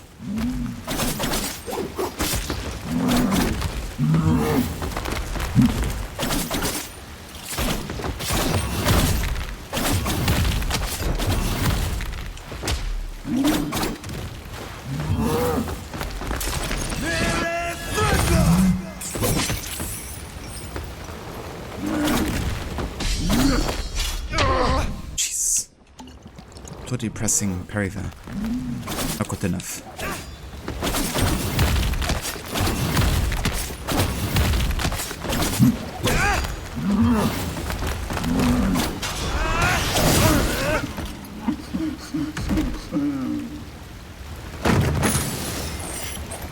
Poor guy.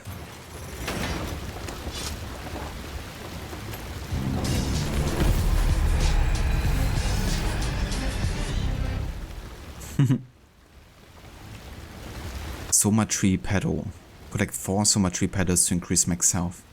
Nice. I look forward to getting more health, that's for sure. Boy, but yeah. Made me feel bad for him, actually. 50 swords ripped off. Any more swords? Father! Where am I? Hey, wait! Father, what's happening to me? Wait! Who are you? You just disappeared.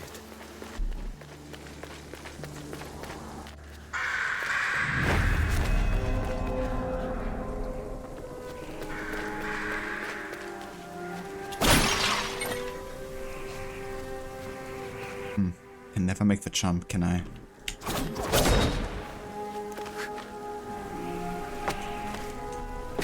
At least I didn't die.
Is it the first time you're meeting a whack tree?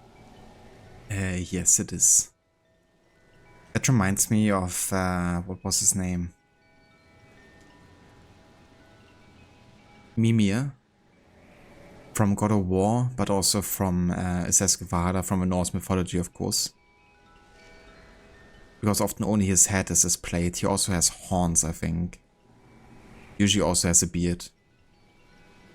Often associated with trees and worlds. I've seen these trees along my journey, but you're the first to speak. No. I'm not a whack tree. I live in it. There are many whack trees across the Citadel. Their branches are a refuge for us. And also a great help for travelers like you. Right, Otto darling, that's what I thought. Yes, I've noticed. Rod, you decided to play Brothers: A Tale of Two Sons after you're done with Red Dead 2 Remake? Red Dead 2.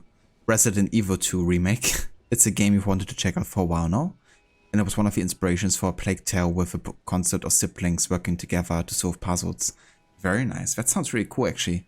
I heard of that game before, but let me quickly Google that so I can make sure it's the right one I'm remembering.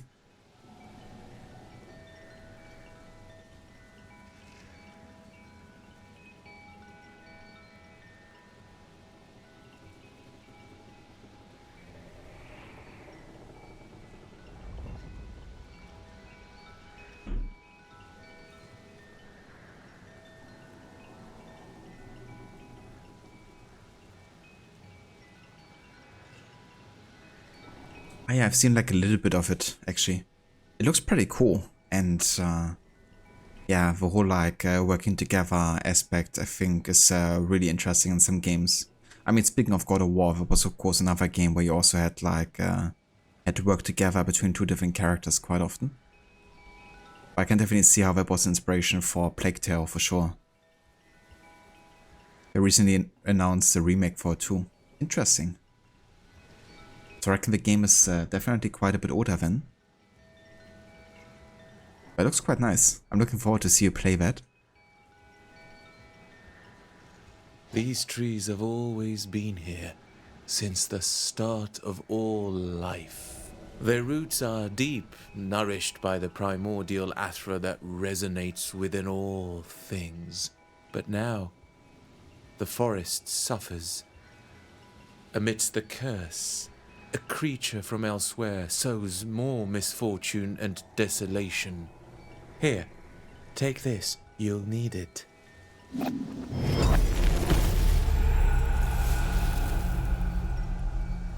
Barman's Breath.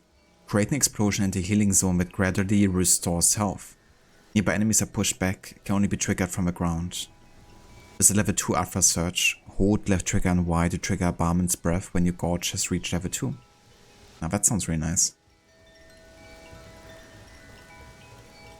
Not sure how long it will be, but if you finish it in one stream you have to think of another game. That's fair with games as short as these.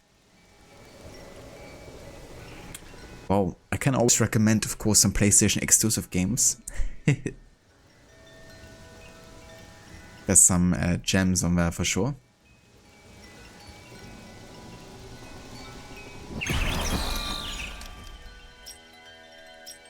Ah, interesting. So there's 4 level 1 slots and 3 level 2 ones. That's the ability. Nice. That sounds quite helpful.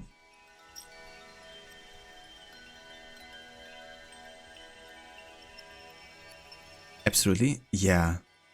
Yeah, there's just so many great games on my platform. Thankfully, a lot of them have come to PC eventually, but unfortunately, of course, not to Xbox.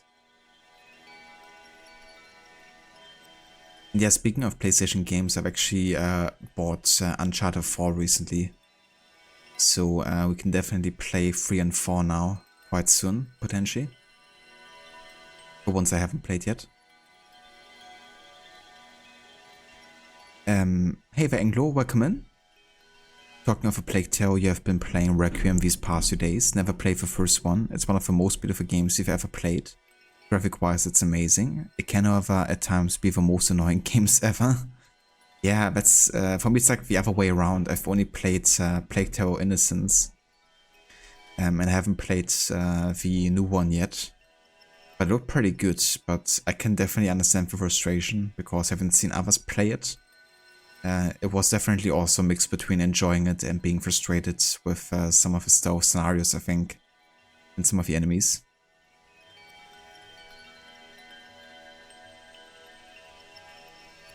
But I'm glad you're enjoying it overall, and I agree, like, those games are gorgeous and quite atmospheric. I still have flashbacks from that boss fight, the final one in Plague Tale. What you want to time it so that when the remasters of Tomb Raider 1 to 3 releases, you can start the playthrough on day of release. So looking at games you can do that will help you make the timing happen to suit. I gotcha. So when were the releases then for the remasters again of Tomb Raider? I kinda forgot. Is it like in February or something?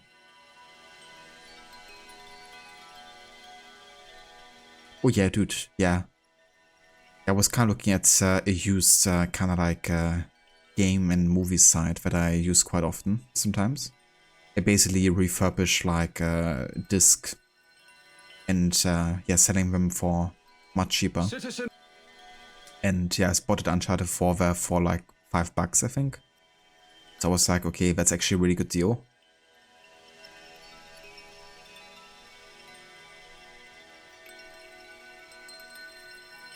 Valentine's Day, which falls on a Wednesday. I gotcha. Nice. So like another 3 weeks or so, I think. It's the 14th of February, isn't it? Valentine's Day. Also, hey, Aura, welcome in. Citizen.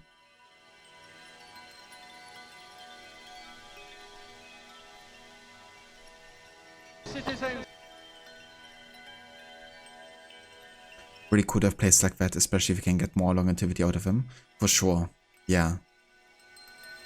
Yeah, like disc, like that's a great thing about consoles, I think, is that you can get a lot of a disc and then keep those games and maybe even resell them if you want to or whatever. Instead of buying everything digital and having it tied to your account, which might not be there forever.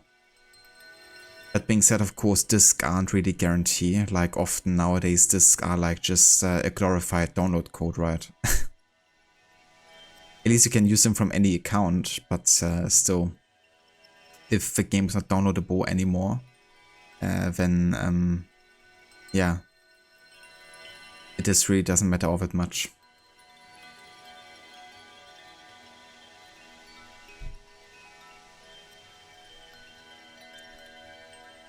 How's the influencer life going today? Oh, you know me, influencing left and right. Influencing the game character to do bad decisions and die constantly. That's what I'm influencing.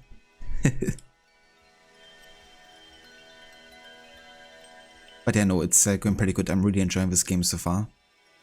Yeah, so since I'm in the Ubisoft Partners program now, I've actually gotten a free code for the game.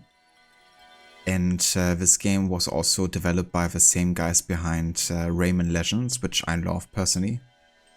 Soundtrack done by the guy behind the Ori games.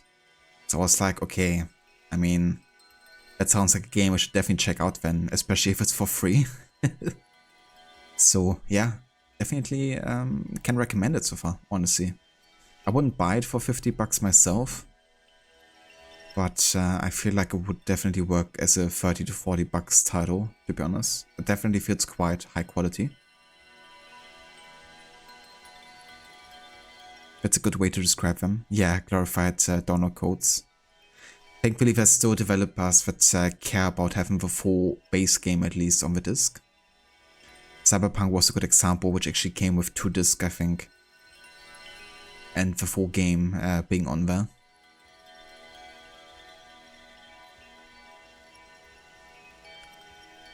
Yeah, I've been Ubisoft partner now since, I don't know, like the start of the year, I think.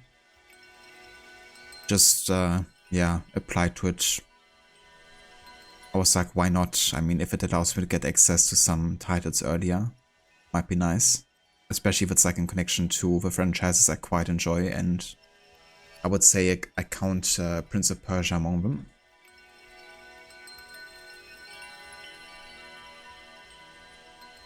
Kinda reminds you of Phoenix Rising. Yeah, I actually thought the same thing with some of these cinematic kinda close-up animations. And of course the art style also might be a bit reminiscent. I haven't played Phoenix Rising yet, but definitely reminded me of it as well. So can I talk a bit more? Be careful, Sargon. People get lost in the forest. Stay a while. Take refuge with us. Thank you for the warning, but I'll be fine. All of the forest is dying. The one in the forest feeds and feeds. Isn't it the curse that is killing the forest? The curse, yes. Broken time means broken space. She came from elsewhere through a broken door. I see. An uninvited creature has come to take advantage of Mount Carf's misery. It's the same as the enemies of Persepolis. This I can deal with. You're a very brave one.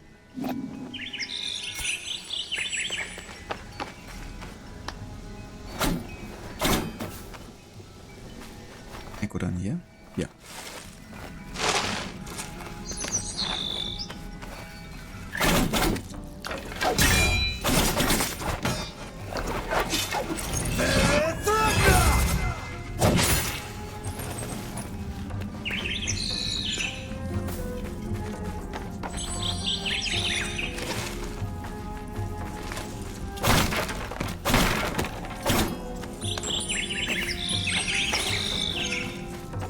There's a treasure here somewhere, right?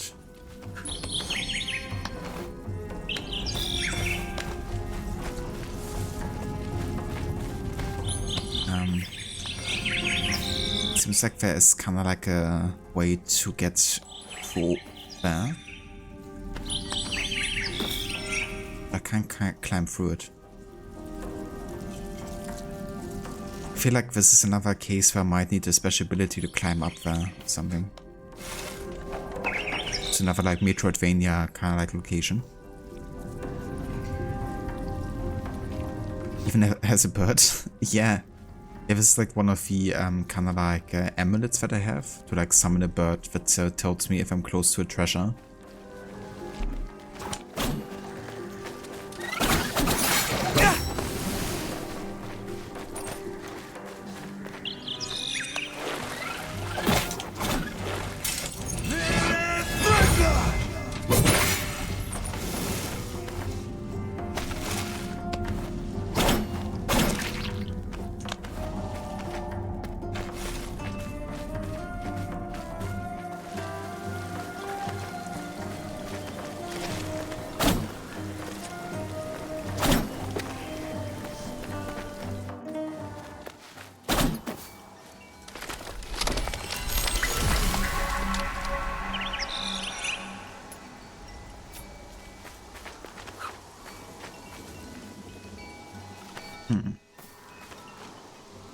Seems like I'm missing a bow here to advance, unless there's like a way to get down.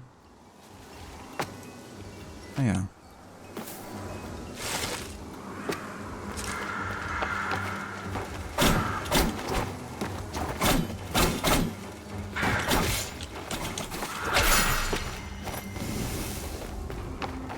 It actually gives me Prince of Persia flashbacks because they're also like birds that just attacked you out of nowhere.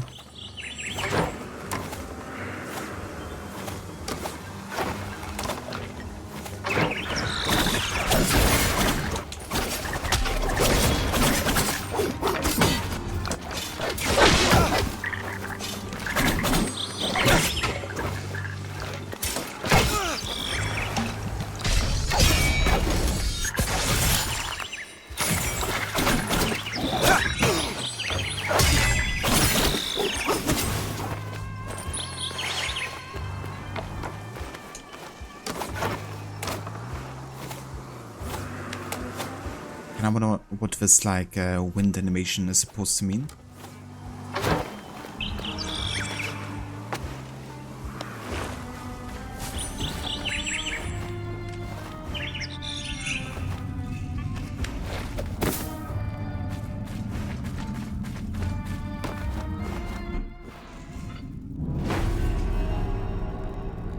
It refers to the trees upstairs. Ah, okay.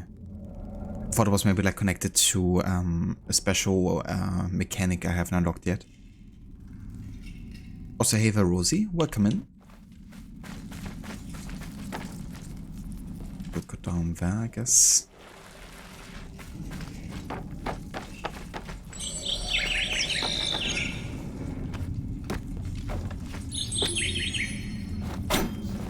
Okay, so it's saying there's like treasure nearby.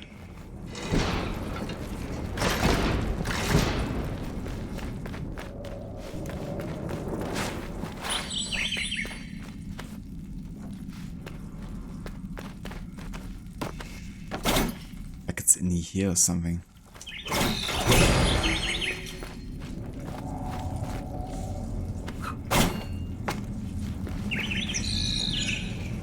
What are you on about? There's nothing here.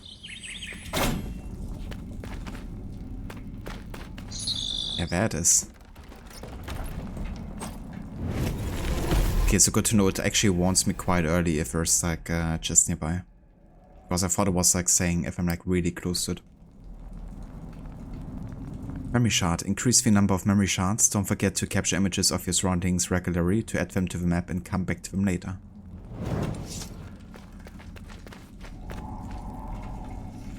Maybe Reed Treasure was the friends he made along the way. I think so too, yeah. That must be it.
Hey there.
Jesus.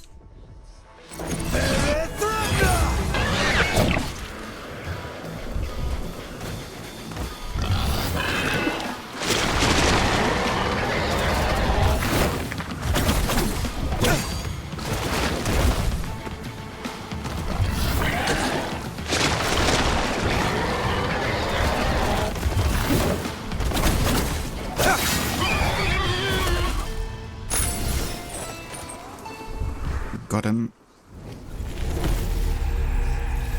New amulet unlocked. Wolf Bride. Convert a small amount of damage taken into Afra build-up. I mean, that sounds good, I guess. I'm doing a ton of damage. Yeah. Yeah, I would say, even though the enemy also does like decent damage, it's definitely quite forgiving in how much or how long you're taking to take them down potentially. But I'm also playing on normal difficulty. There's like, I think at least 2 other higher difficulties that you can go on. I would imagine we would do a lot less damage in those. He sounds like he yells, Frere Jacke. Maybe it does.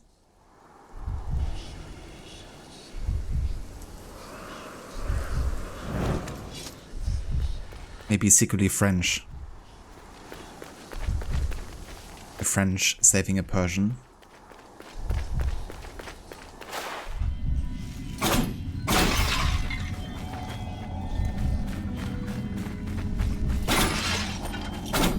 Definitely need some health here.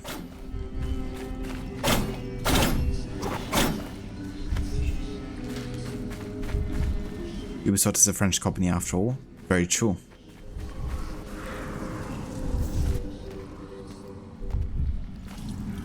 And it was developed by Ubisoft Montpellier.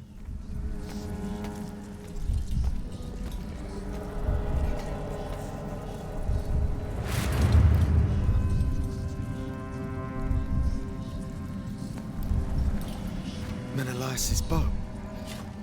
What's going on? Those whispers in the background are very much like in Rogue and Revelations. Kinda like the Stalker whispers.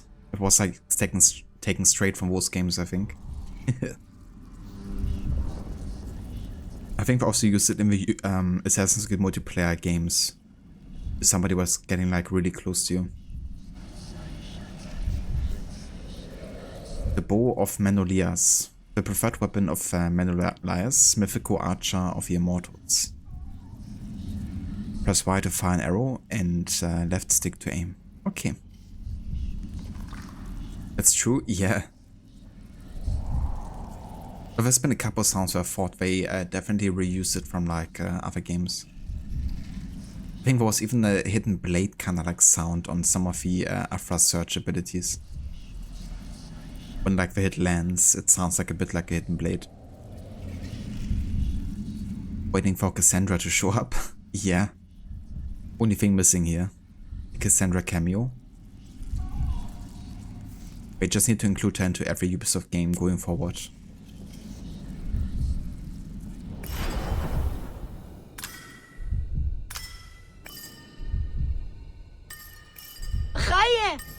Precision gerecht. Oh yeah. Not sure about having high precision, but...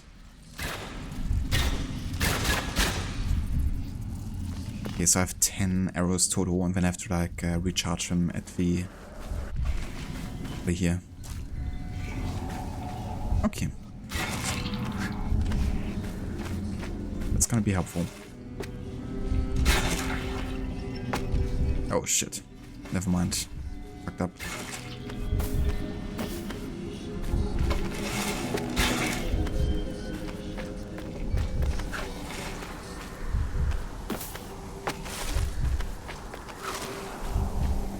Okay, there's a tree here. I should probably go and use it as a save point.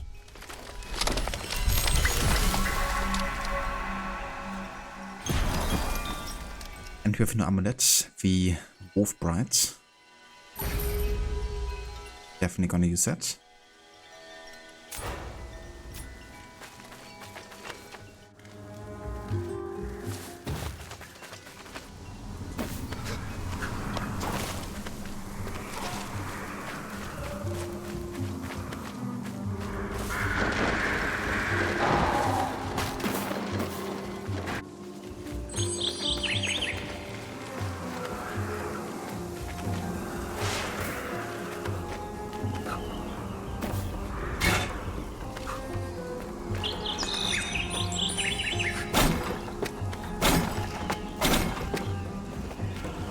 can't destroy this yet. I need like a special attack for that, I believe.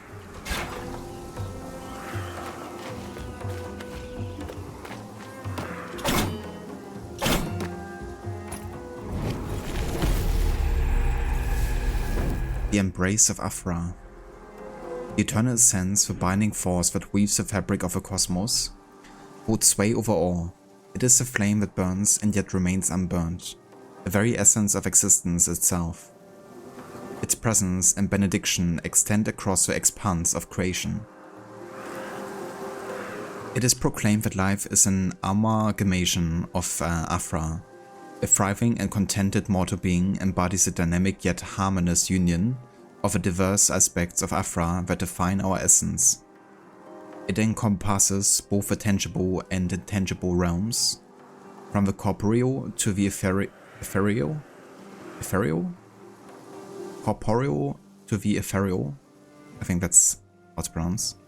It permeates all forms of being. Ever ablaze within our spirits, Afra dances in ceaseless metamorphosis, transitioning from one aspect to another. It neither merges nor succumbs. Instead, it undergoes perpetual transformation in its multiple manifestations. By discerning the cadence of Afra's flow, one can navigate exercises and therapies, granting stability and longevity upon those who seek its guidance. Radimaun Kamya, Zoroastrian priest and Pacific warrior. Ethereal is a city word. Someone just wanted to use big words. It seems like.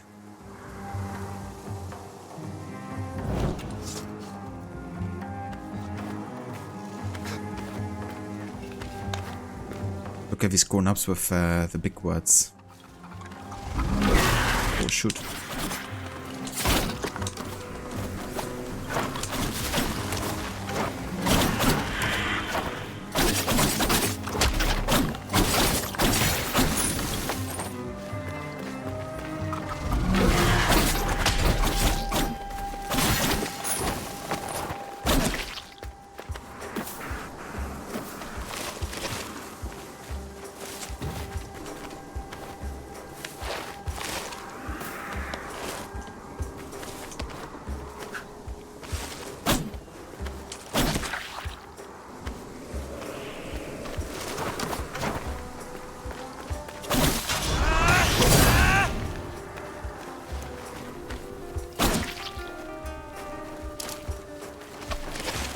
No.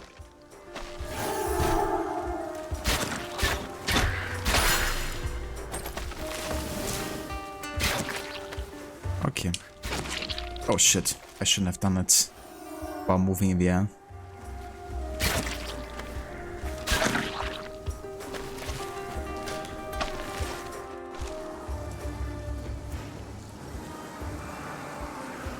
Zoroastrian is a religion. It was used as the basis of the 2008 Prince of Persia reboot. Oh, Zoroastrianism. Interesting. I don't think I've heard of that religion before, to be honest, but that's another cool reference then to earlier Prince of Persia games. Where's the Predator bow? Yeah. Let me guide the arrow.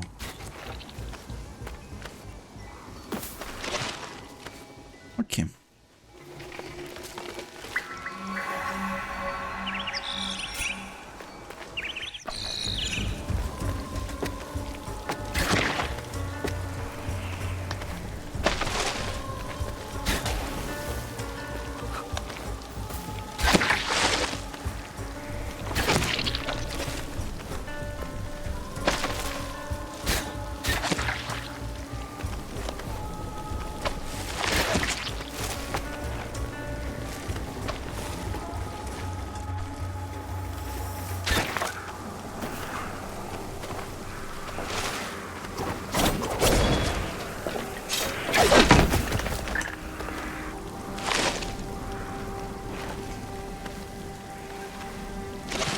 You bastard.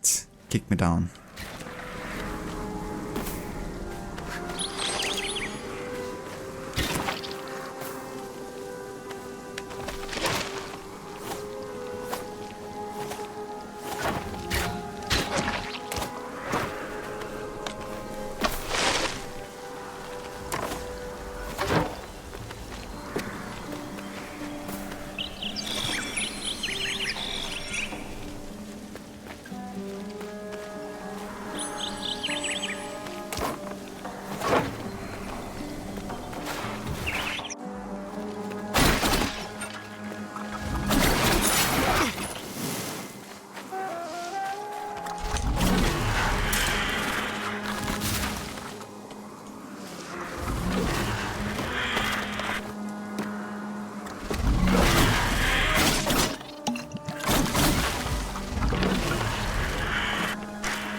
Infinite arrow supply.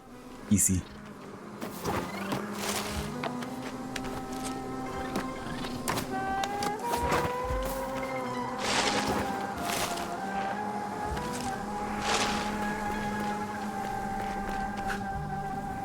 Menelaus, you're alive.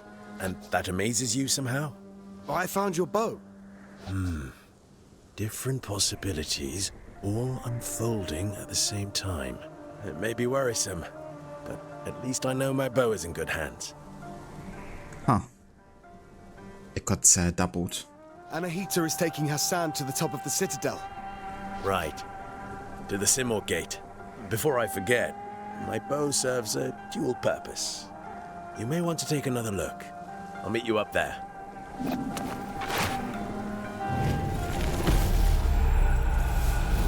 Chakram of Menelaus. Ranged weapon that comes back to Sargon once thrown. Hold Y to aim precisely with a chakram. Cool. That sounds nice. It also knits clothing. Now that would be quite handy. Both it knits.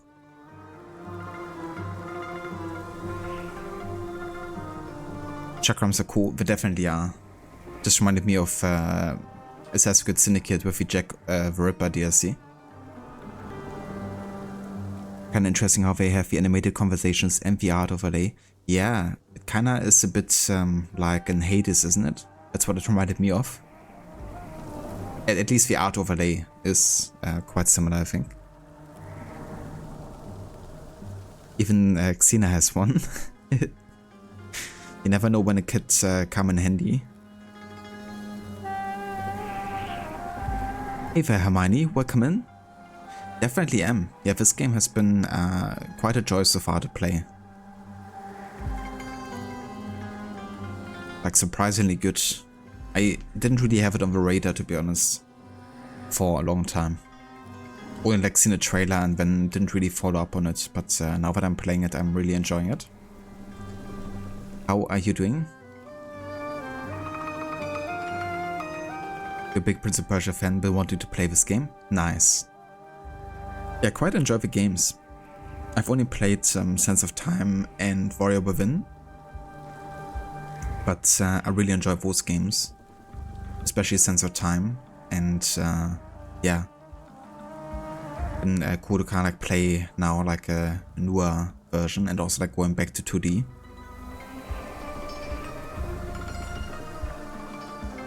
Yeah, not doing too bad. Definitely having a nice day so far. Thank you for asking.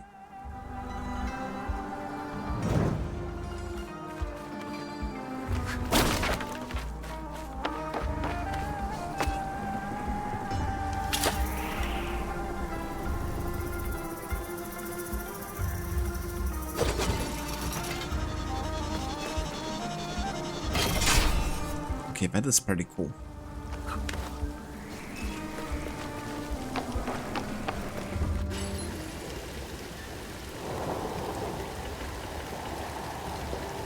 Prince of Persia 3D is the best game in the series. Is that how it's actually called? 3D?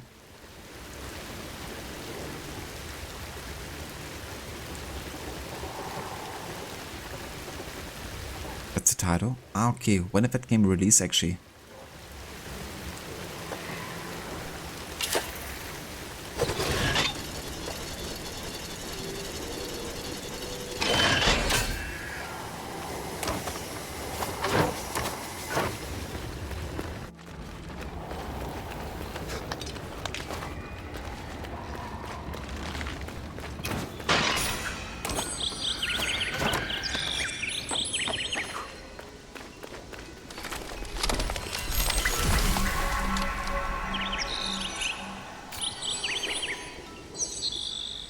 Okay, it's a 1999 game. Okay, yeah. I haven't actually seen much of that game yet, I don't think, to be honest.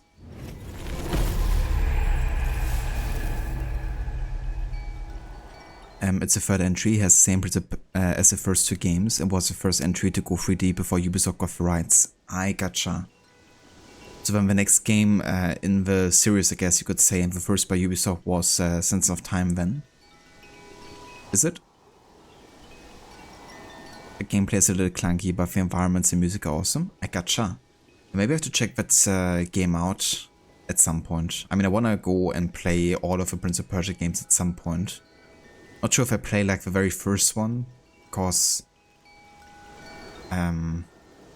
yeah, I don't really have much of a connection to it, I guess, and I don't have nostalgia for it either. But maybe I do at some point, not sure. But I mean, the first 3D game might be more interesting to me. But yeah, so far out of the 3 games that I played, Sense of Time I enjoy the most. But I have to say, this game I'm also really enjoying so far. I can see this becoming potentially the most fun I have in a Prince of Persia game, like this one. I'm not sure if I would say this is like the best Prince of Persia game I've played. Because this of course still has like its own flair, and you're also playing like a different character and all that. Some of the levels are weird, fair enough. It's a decent game, you liked it. It's very Tomb Raider style in terms of how it controls. Okay. Interesting. The Hunter and the Man-Eater. As I witnessed my only son being devoured by this loathsome creature, my sole focus became seeking vengeance. I am determined to find a way to annihilate this abomination once and for all. This creature, known as a manticore, a detestable man-eater, a formidable hybrid form with a lion's body, a human head, and a scorpion tail capable of shooting deadly venomous darts. It doesn't satisfy its hunger with just one human kill. It relentlessly pursues multiple villagers, reveling in this bloodthirsty hunt. I must discover a method to eliminate it before it claims more lives from our village. While humans are undeniably the manticore's preferred meat, it also regularly preys on our livestock, leaving us impoverished and famished. How can we survive if it continues to slay us and consume the very sustenance we require to live? The manticore is believed to be indestructible, but I am compelled to find a way to terminate its existence once and for all. I must accomplish this for the sake of my son, to grant him eternal rest. I'm tired of hiding. We must stand up and fight. Tomorrow I will assemble a group of fierce hunters, and together we will endeavor to bring an end to the relentless rampage that this creature inflicts upon our land. To my cherished son, I shall do everything in my power to avenge your spirit.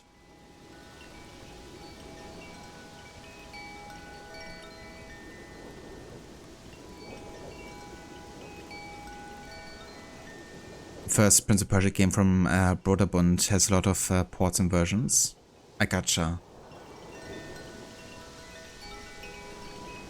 Rod, when you did your marathon, you had to play the Sega Dreamcast port from 2000. Of course, you couldn't get the original PC version to activate the cutscenes. I gotcha. That's interesting actually that it had so many different versions. That's really unfortunate with the cutscenes.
Ah, nice, another amulet holder. So we can carry one more. Awesome. Ah, there's also some lore. I haven't actually looked once into the like main menu, and I haven't looked at the map whenever it was not required whatsoever. Just want to kind of like, you know, get into the game and focus on that primarily. But sure, let's check out the lore tab here a bit. So we got quest item. We have Sargon's necklace, a gift from Anahita. Sargon was taken in as a child by General Anahita. Setting high standards, she taught him the art of war and made him a fighter he is today. On his 8th birthday, Sargon's tutor gave him a necklace bearing an amulet to ward off evil spirits. Then we got the Royal Sash, Spiritual Sencha. Yeah, we have read all of this here. There are lore items. Oh yeah, there's gonna be quite a bit. But not too much, at least. And there's the accessibility menu. There's quite a few things you can do. You can change the vibration level. You can disable screen shake. You can go for aim assist if you want to. There's a melee targeting assist, a platforming assist. It's great portable to skip challenging platforming sections. I mean, I think this is good for people who just don't want to be bothered or have like, you know, just struggle with it. So it doesn't like prevent you from finishing the game. There's an auto unfreeze. There's a marker for interactive elements if you need it. Alternative font. You can also change the HUD scale. Become like bigger. It's also a high contrast mode.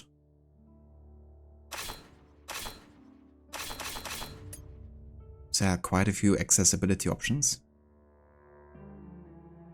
More bling, indeed. All the blinks.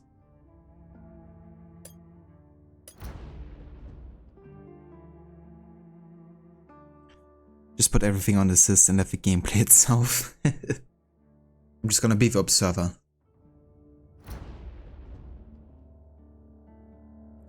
Case and Layla.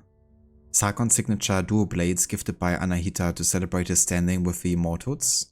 Legend has it the blade carries the souls of 2 ill-fated lovers.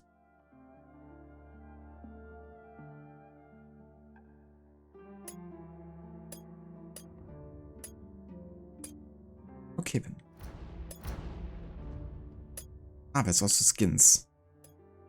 Ah yeah, we even have a Warrior Within skin. That's really cool actually.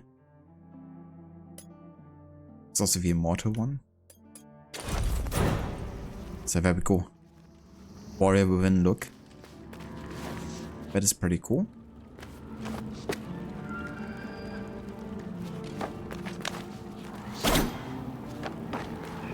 Actually quite like the design of it. The red wristband, of course, reminds me quite a bit of Assassin's Creed costumes.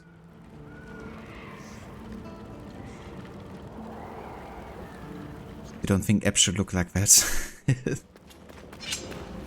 Maybe not. Exactly, Rod. Yeah, I think it's good to include those. Make it more accessible.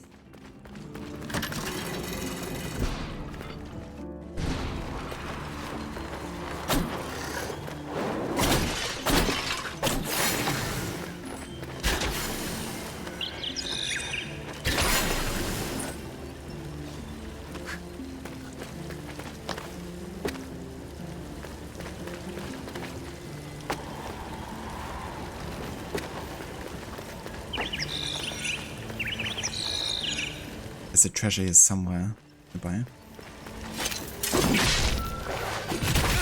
Ouch.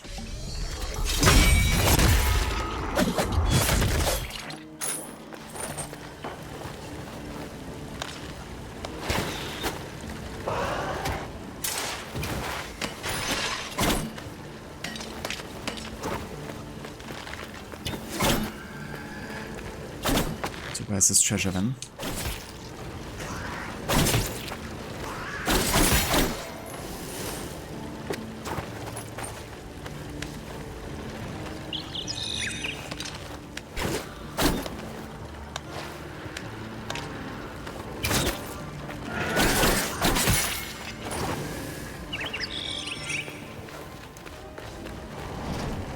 Down here maybe? I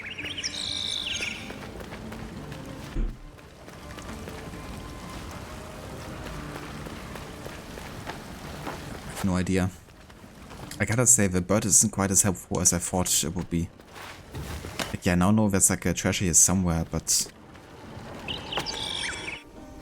well, I have no idea.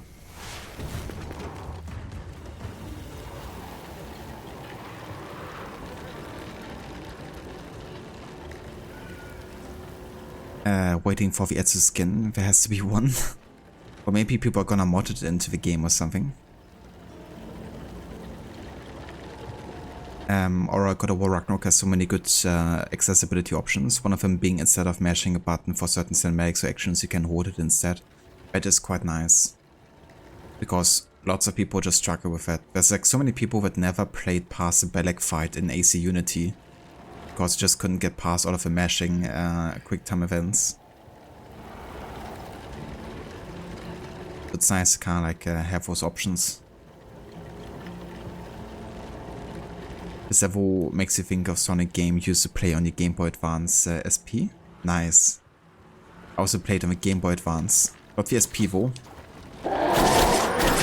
Just have a base version back then.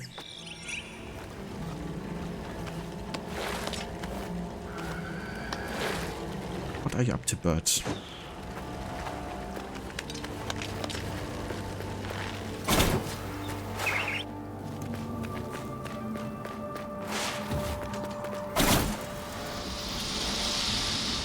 Is that it?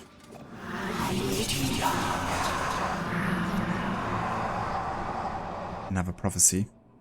That reminds me of Assassin's Creed Origins, when you have the ancient mechanisms. And you have these kind of like messages being, yeah, kind of like recorded. And sometimes you kind of like use certain phrases or words and then rewind them. And it sounds quite similar to this actually. So I reckon maybe this was also like something you could have rewinded to then make it understandable. Ancient writing from the Old Kingdom. Exactly. Why do I have 3 health bars here and not 4? So I only get 4 whenever I'm using the tree, the Wak Wak trees, to kind of like recharge and refill my meters. And only when I have 4 health bars, once I take damage I will lose 1 and I will stay at 3 until I get to another tree. It's like one of the bonuses from the amulets, I guess, that I have. The bird would drive you insane? Yeah, because like doing this kind of like noise very early.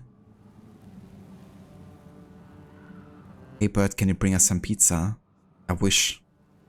Well, I'm just gonna make some pizza for myself later.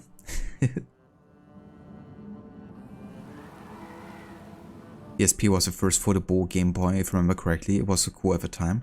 I think it was. They had the original Game Boy, like the grey one. Then you have the Game Boy Color. So we actually had the original Game Boy. We also have the Game Boy Color, and then I got the Game Boy Advance for my birthday. And then I didn't get any more Game Boys after that anymore. But one of my friends, he got the Game Boy Advance SP, and it definitely seemed superior for sure. I mean, I like the kind of like layout of the regular Advance, but obviously it being foldable and having like the lights and all that on the SP was like a massive upgrade.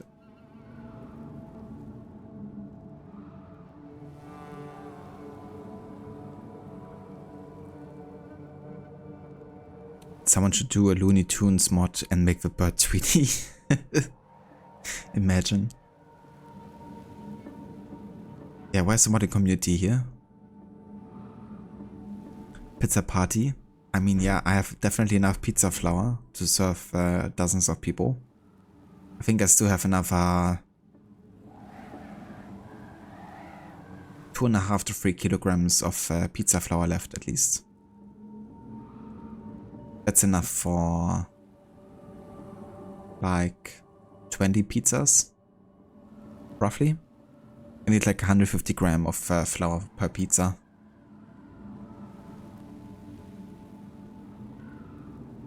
Prince of Pizza, indeed.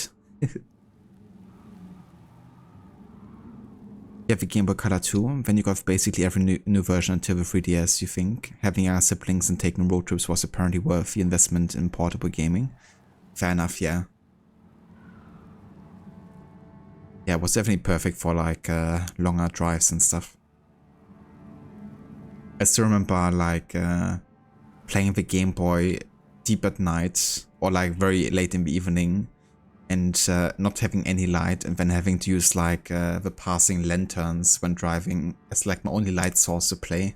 It didn't lend itself very well to like real-time kind of like games, but when it comes to games like Pokemon, it wasn't too bad, I guess.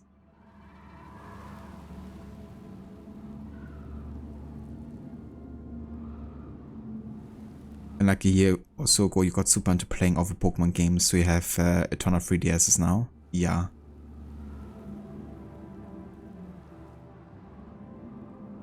So a ton of 3DSs because you're like using the trading system a lot, so you're like trading back and forth between the different 3DSs, or why do you have like multiple of them? That's true, I remember that detachable light. Unfortunately, we didn't have that. So I had to like make do with like any light source I could find.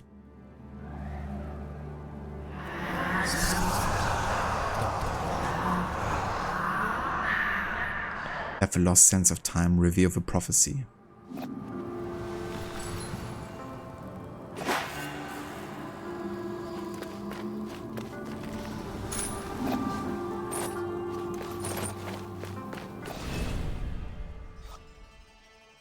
Okay. Ah yeah, so we have like found bits and pieces of a prophecy, but not all of them. It's pretty cool. New amulet unlocked. Arslan's Glory. Slightly increased melee attack power while in full health. Equip your amulets at the Wak Wak tree. Yeah, me in full health, that's usually not happening.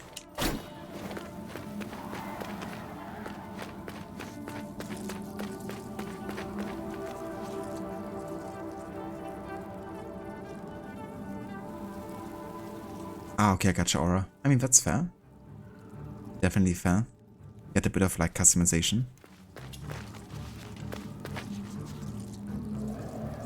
The prince was redacted and then redacted, so be on the lookout for redacted. Exactly. It was a real prophecy. Yeah, fair enough, Aura.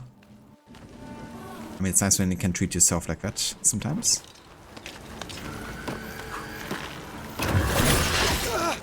Oops.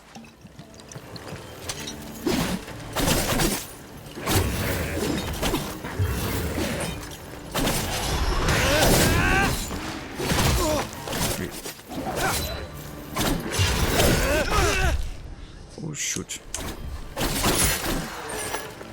Almost died there.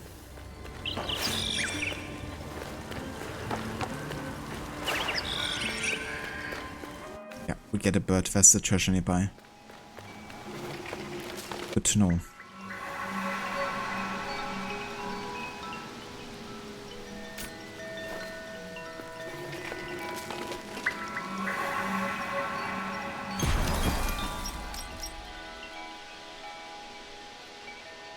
Okay, I think I might exchange the bird. Oh, never mind, I have another slot, so I can use all of them. Fair enough. Just want to have a reason to get rid of the Hey there, of a bird. Sargon of the Immortals. Faruba, were you here waiting for me? The world does not revolve around you, young man. Actually, it does. Ask the guy that's playing me.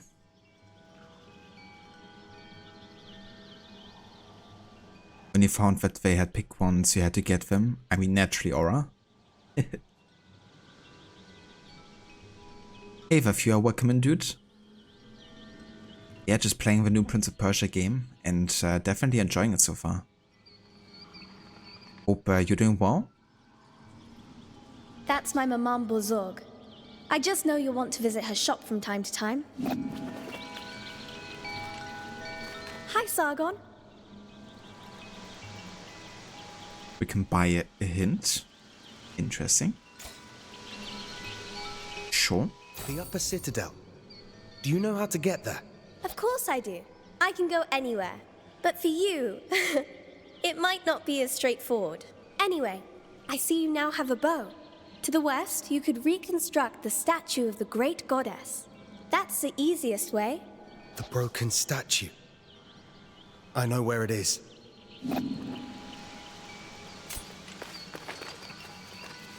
Welcome. Welcome. Okay, we could buy another tree petal here. I think I might actually upgrade the potion efficiency now.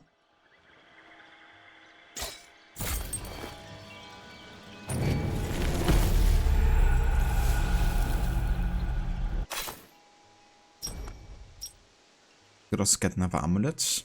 Oder? Why not?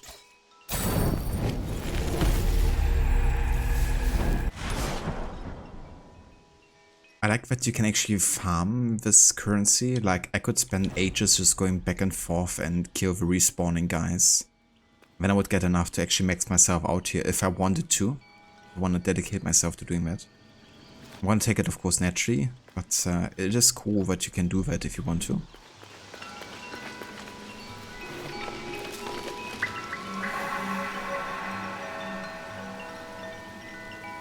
I mean, fair enough, Aura. That's how I'm usually with green stuff. With green being like my favorite color. I mean, obviously green doesn't always look good on everything, but yeah. Dr. Darling scammed, even you know that and you haven't played the game. Good observation. I think you're right. So Fariba, how about you do what is needed to get the prince rescued since he can climb and go anywhere? Maybe she's in on it, right? Maybe she is actually secretly responsible of a prince being kidnapped. She's like the mastermind.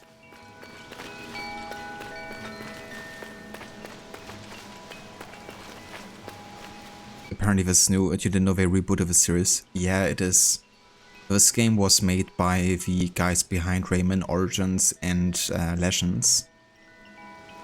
Was in development for, I think, at least 3 years. And yeah, it definitely is a bit like a reboot, I guess. Going back to like 2D. But yeah, I've been really enjoying it so far, for sure. So my favorite football team is Werder Bremen now. Well, to be fair, when it comes to the coloring, I quite like their shirts. That's for sure. But yeah, it's not. Though I do have sympathies for Werder Bremen. But yeah, my number one is still gonna be Hertha Berlin, of course. It's gonna be nobody else. She has a piece of Eden? Maybe. A piece of Eden that allows her to teleport from one place to another. Which is how she gets so fast from one place to another.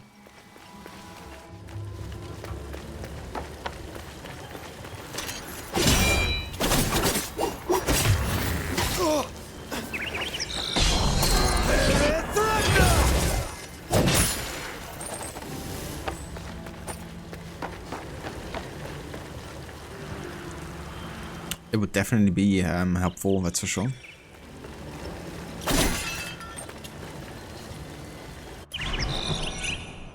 But yeah, I actually wonder, is there a way to save, or is the game like automatically saving for me? I think it's just automatically saving whenever I get to these trees. But yeah, so this is the map so far. Obviously we haven't explored quite a bit of it yet. But yeah, this is gonna be where I will call it today for Prince of Persia: The Lost Crown. With our first stream.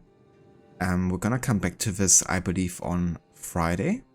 Because tomorrow we're heading back into some Witcher 3 with our No Huts Death March difficulty run. But yeah, I've really enjoyed this game so far. I have to say, I'm honestly stoked to play more of this. and I think the team behind this did so far a really good job with it.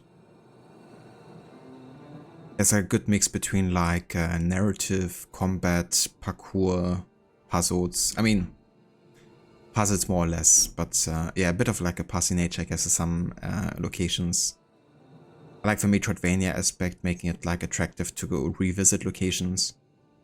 And definitely seems there's also quite a bit of depth to it with the combat, like with the mechanics and like combos you can learn. Yeah, also the story has been really fitting so far, I think, honestly. And the presentation of the game is quite high quality, I think, for what it is. So yeah, even if I wasn't like sponsored for this game, I would have to say highly recommend for anyone that's even remotely interested in. I'd still probably wait until it gets much lower in price, but yeah, definitely a good one. But I definitely hope it stays on this kind of like quality level, because of course sometimes games start really good and then they fall off like at a later point. But I have a feeling it's gonna stay consistent. No worries, Aura, thank you for being here. Same for you, Rod, thank you for being here, dude, and thanks also again for the raid earlier. Yeah, thank you everyone else as well who's been in here today for joining and checking out this new game.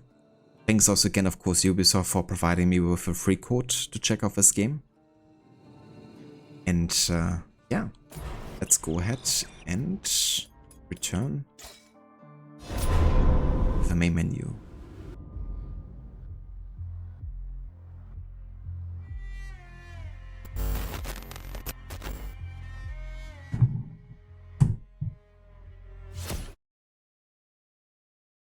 So, let's have a look who's online and who we can raid today.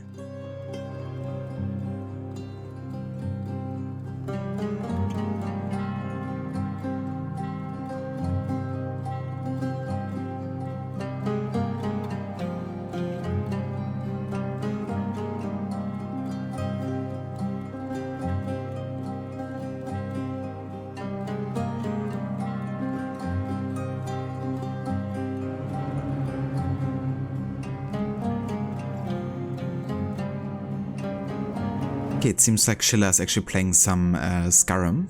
I think he's doing like 100% all trophies playthrough of a game. So I think we're gonna go and check that out today.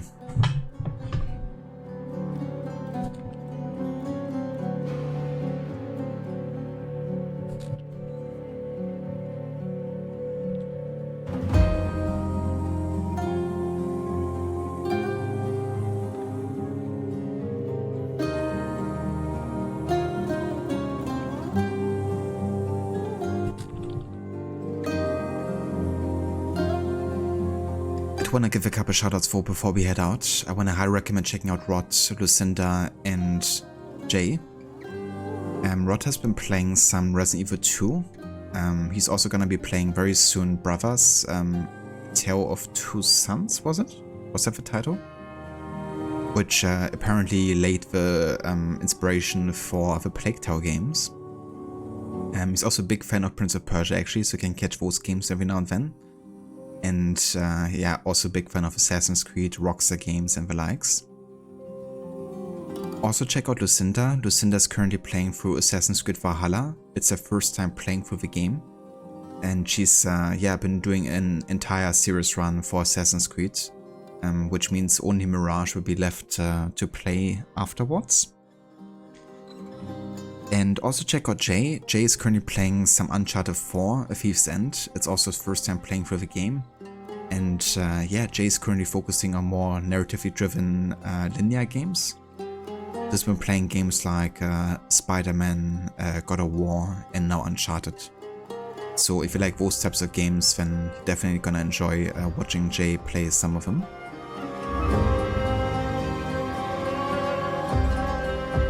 And yeah, no worries of a shout out, Rod. More than happy to give you one, dude. That's the one? Nice. Yeah, I'm really looking forward to see you play that actually.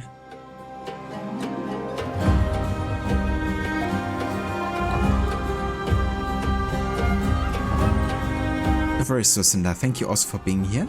I'll catch you next time. Have a good one. And yeah, let's set up the raid here for Shida.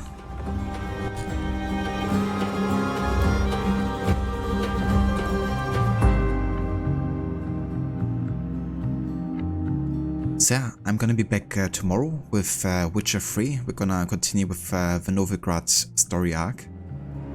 And trying to bring that closer to the finish line. And then we're gonna be back with more Prince of Persia on Friday, most likely. So until then, have a good rest of your day, and I will catch you all in the next one.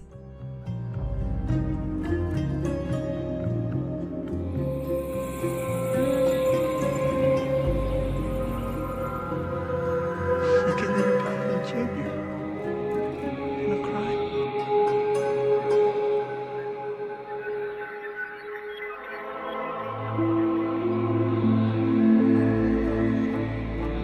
Like a little Goblin Junior. Gonna cry.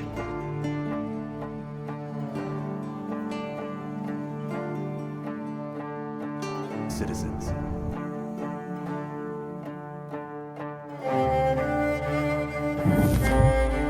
Citizens.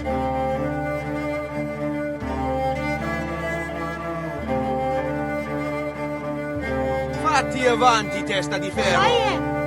Position, Gareth.